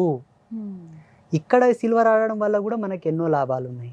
ఈ భాగంలో కాళ్ళకు సిల్వర్ ఉండడం ఎంతో లాభం. ఒక్కొక్కటి ఒక్కొక్క విధమైనటువంటి బెనిఫిట్స్ అండ్ వైజ్ఞానికమైన మూలము, తాంత్రికమైన బెనిఫిట్ చాలా ఉన్నాయి. అయితే ధ్యానం చేసేటప్పుడు, ప్రత్యేకించి మెడిటేషన్కి వెళ్ళేటప్పుడు మెటల్ ఏవి కూడా ఉండొద్దు శరీరం మీద అని చెప్తారు కదండి. అది వాళ్ళకు తెలిసినటువంటి నియమావళి, వాళ్ళ యొక్క అనుభవం. ఉండొచ్చా అలా అసలు బంగారం కానీ వెండి కానీ ఉంటే? ఆ కాలం ఋషులకు కుండలాలు ఉండేవి. మరి కుండలాలు దేంతో వేసుకుంటారు? ఆ కాలం ఋషులకు కంఠహారం ఉండేది, దేంతో వేసుకునేవాళ్ళు? ఆ కాలం ఋషులకు కూడా బేడి ఉండేది ఎడమ కాలుకి. చాలా మంది ఋషులకు ఉన్నాయి బేడీలు. చాలా మంది ఋషిపత్నులు ఋషికన్యలు కూడా ధ్యానం చేశారు. వాళ్ళకు కూడా సహజమైన అలంకారాలు ఉంటాయి. షోడశ అలంకారములు ఉంటేనే పరిపూర్ణమైన ముత్తైదువ, పరిపూర్ణమైన స్త్రీ ధర్మం. 16 అలంకార ప్రాయములు ఉంటాయి కాబట్టి వాళ్ళందరూ సతీ అనసూయ, రేణుక ఎల్లమ్మ, గార్గి, లోపాముద్ర వీళ్ళందరూ కూడా అలంకార ప్రాయుక్తంగానే ధ్యానం చేశారు. వేదాంత సంవాదం చేశారు వాళ్ళందరూ. ఒక తుచ్చమైన మెటల్ ధ్యానంకి అడ్డం పడుతుంది అనుకోవడం అవివేకం. దీని యొక్క ప్రేరేపకం ఎక్కువ ఉంటుంది కాబట్టి దాన్ని కంట్రోల్ చేయడానికి చేతగాక వాళ్ళు అట్లా చెప్పి ఉంటారు. My opinion. వీటిని ధరించడం వల్ల ఎన్నో ఎనర్జీస్ రిసీవ్ అవుతాయి. సో వాటిని కంట్రోల్ చేయడానికి కాక చాలా మంది వాటిని విడిచిపెట్టి సర్వసామాన్యంగా ఉండమంటుంటారేమో, కానీ ధరించవచ్చు 100%. ఈజీగా తేరగ్గా మనకు లాభాలు వస్తున్నాయి కదమ్మా. ఊక పెట్టుకోవడం వల్ల ఎన్నో లాభాలు ఉన్నాయి మనకు. చర్మ రోగాలు రావు, బ్లడ్లో ఇన్ఫెక్షన్ అవ్వదు, యూరినల్ ఇన్ఫెక్షన్ అవ్వదు, థైరాయిడ్ ప్రాబ్లం రాదు, కఫం సమస్య రాదు, వాత పిత్త కఫ 3 దోషాలు మనకు రావు. Pure copper, pure silver. ఇంకొక విజ్ఞానం చెప్పనా, ఏ వంకతోనైనా బంగారు మెడలో ఉన్నా, చేతికున్నా, చెవిలో ఉన్నా, ముక్కులో ఉన్నా, ఏ వంకతో సిల్వర్ పే మీద ఉన్నా ఆత్మ యొక్క శక్తి పెరుగుతుంది, ఆయు ప్రమాణం పెరుగుతుంది, ఆయుష్ పెరుగుతుంది. ఎందుకంటే బంగారుకు నేచర్ నుంచి ఆయుష్కు సంబంధించినటువంటి కనెక్షన్ రిసీవ్ చేసుకునే కెపాసిటీ ఉన్నది. బంగారం ఎంత మేలిమో, బంగారం ఎంత తేజస్సో మన శరీరంలో కూడా అంత సూక్ష్మత్మ శక్తిని ప్రవేశింపజేస్తుంది. అది డైరెక్ట్ సౌల్కు కనెక్ట్ అవుతుంది బంగారు. అందుకే స్త్రీలు ఏ వంకతోనైనా మంగళసూత్రం ధరిస్తారు కాబట్టి స్త్రీలు ఎక్కువ బతుకుతారు, పురుషులు తొందరగా గుటుక్కుమంటారు. మా తాత చనిపోయి 20 సంవత్సరాలకు మా అవ్వ చనిపోయింది. అంటే మీరు మంగళసూత్ర రూపము, ముక్కు పుడక, కమ్మలు ఏదో ఒక వంకతో బంగారు వేసుకుంటారు కదా. ఆయు ప్రమాణం పెరగాలి, ఆరోగ్యంగా ఉండాలనుకుంటే కంపల్సరీ బంగారు పే మీద ఉండాలి. పంచలోహాలన్నీ కూడా ఏదో ఒక మూలన ఏదో ఒక వంకతో మన శరీరం మీద ఉండాలన్నదే మన శారీరక నిర్మాణం. నవరత్నాలు, పంచలోహాలు మన పే మీద ఉండాలి. అదేదో అలంకృతంగా వేసుకుంటలేరు అప్పుడు దేవతల కిరీటాల్లో, కుండలాల్లో, హారాల్లో, మనుల్లో. అవన్నీ మన బాడీ యొక్క సిస్టమ్ని బట్టి, మన సెట్టింగ్ని బట్టి పెట్టారు. 30,000 40,000 హాస్పిటల్లో పోయాల్సిన పని లేదు. సంపాదించిన శాలరీ మనం డిపాజిట్ చేసుకోవచ్చు, పుష్టిగా తినొచ్చు, ఇంకా లగ్జరీస్ లైఫ్ గడపవచ్చు. అనవసరంగా హాస్పిటల్కి వెళ్ళి డాక్టర్కి ఫీజులు కట్టి మాత్రలు మింగి సైడ్ ఎఫెక్ట్ వచ్చి లివర్ ఫెయిల్ అయ్యి, కిడ్నీ ఫెయిల్ అయ్యి మళ్ళీ డయాలసిస్ చేసుకోవడం. నేను చాలామంది నా దగ్గరకు వస్తే వేద విజ్ఞానం ప్రకారంగానే వాళ్ళకు మెటల్స్ సలహా ఇస్తుంటాను, రత్నాలు ప్రొవైడ్ చేస్తుంటాను, రుద్రాక్షలు ఇస్తుంటాను, తాయెత్తులు కూడా ఇస్తుంటాను, యంత్రలిఖితం చేసి ఇస్తాను. ఇవి మూఢనమ్మకాలు, వీటిని నమ్మకూడదు అంటుంటారు చాలామంది. ఇవి మూఢనమ్మకాలు అయితే క్రిస్టల్ థెరపీ అనేది ఒకటి ఉన్నది. Crystal therapy. ఆ క్రిస్టల్ థెరపీకి ఈ రత్నశాస్త్రానికి ఎందుకు కనెక్షన్ ఉన్నది? మెటలైజేషన్కి సంబంధించిన గ్రైనెటిక్ ఎనర్జీ సీక్వెన్సెస్ అని ఒక సబ్జెక్ట్ ఉన్నది. అది ఎక్కడి నుంచి వచ్చింది? ఈనాడు సిమ్ కార్డులో బంగారు ఎందుకు వాడుతున్నారు? ఏ లోహం, ఇనుము వాడొచ్చు కదా, లేకపోతే కంచు వాడొచ్చు కదా, కాపర్ వాడొచ్చు కదా. సిమ్ కార్డులో బంగారు లేకపోతే సిమ్ కార్డు పనిచేయదు. శాటిలైట్లో కూడా బంగారు ఉంటుంది. ఎందుకు ఉంటుంది? దానికి ఆ గ్రాస్పింగ్ పవర్ ఉంటుంది, ఆ రిసీవింగ్ కెపాసిటీ ఉంటుంది. ప్రతిదానికి ఒక పరమార్థం ఉంటుంది. 100%. చాలా సంతోషం గురుగారు. ఎన్నో సందేహాలు ఇంకా చాలా ఉంటాయి. సమయాభావం వల్ల ఇక్కడితో ముగించవలసి వస్తుంది. ఖచ్చితంగా ఆశ్రమానికి రావాలని కోరుకుంటున్నాం. అమ్మ అనుగ్రహం ఉంటే, ఆవిడ ఎప్పుడు పిలిపించుకుంటే అప్పుడు ఖచ్చితంగా వస్తాను. చాలా సంతోషం అండి మీ సమయాన్ని కేటాయించి కార్యక్రమంలో పాల్గొన్న అందరికీ శ్రీమాత యొక్క ఆశీస్సులు. ఇలాగే ప్రశ్నించేవాడు జ్ఞాని, చెప్పేవాడు జ్ఞాని కాదు. ఇది తర్కశాస్త్రంలో మనకున్నది, మన హిందూయిజంలో. ప్రశ్న వేసేవాడు జ్ఞాని, చెప్పేవాడు కాదు. ఈయన సంవాదకుడు, అడిగేవాడు ఉదాత్త బ్రహ్మ. ప్రశ్న వల్లనే సమాజం చాలా పరివర్తనం వైపు వస్తుంది. ఇంకా మంచి ప్రశ్నలు రాయండి, మళ్ళీ టైం ఇస్తాను, నేను మళ్ళీ వస్తాను. చాలా సంతోషం అండి. నమస్తే. శ్రీమాత్రే నమః. అందరికీ థ్యాంక్స్ అండి. నమస్తే.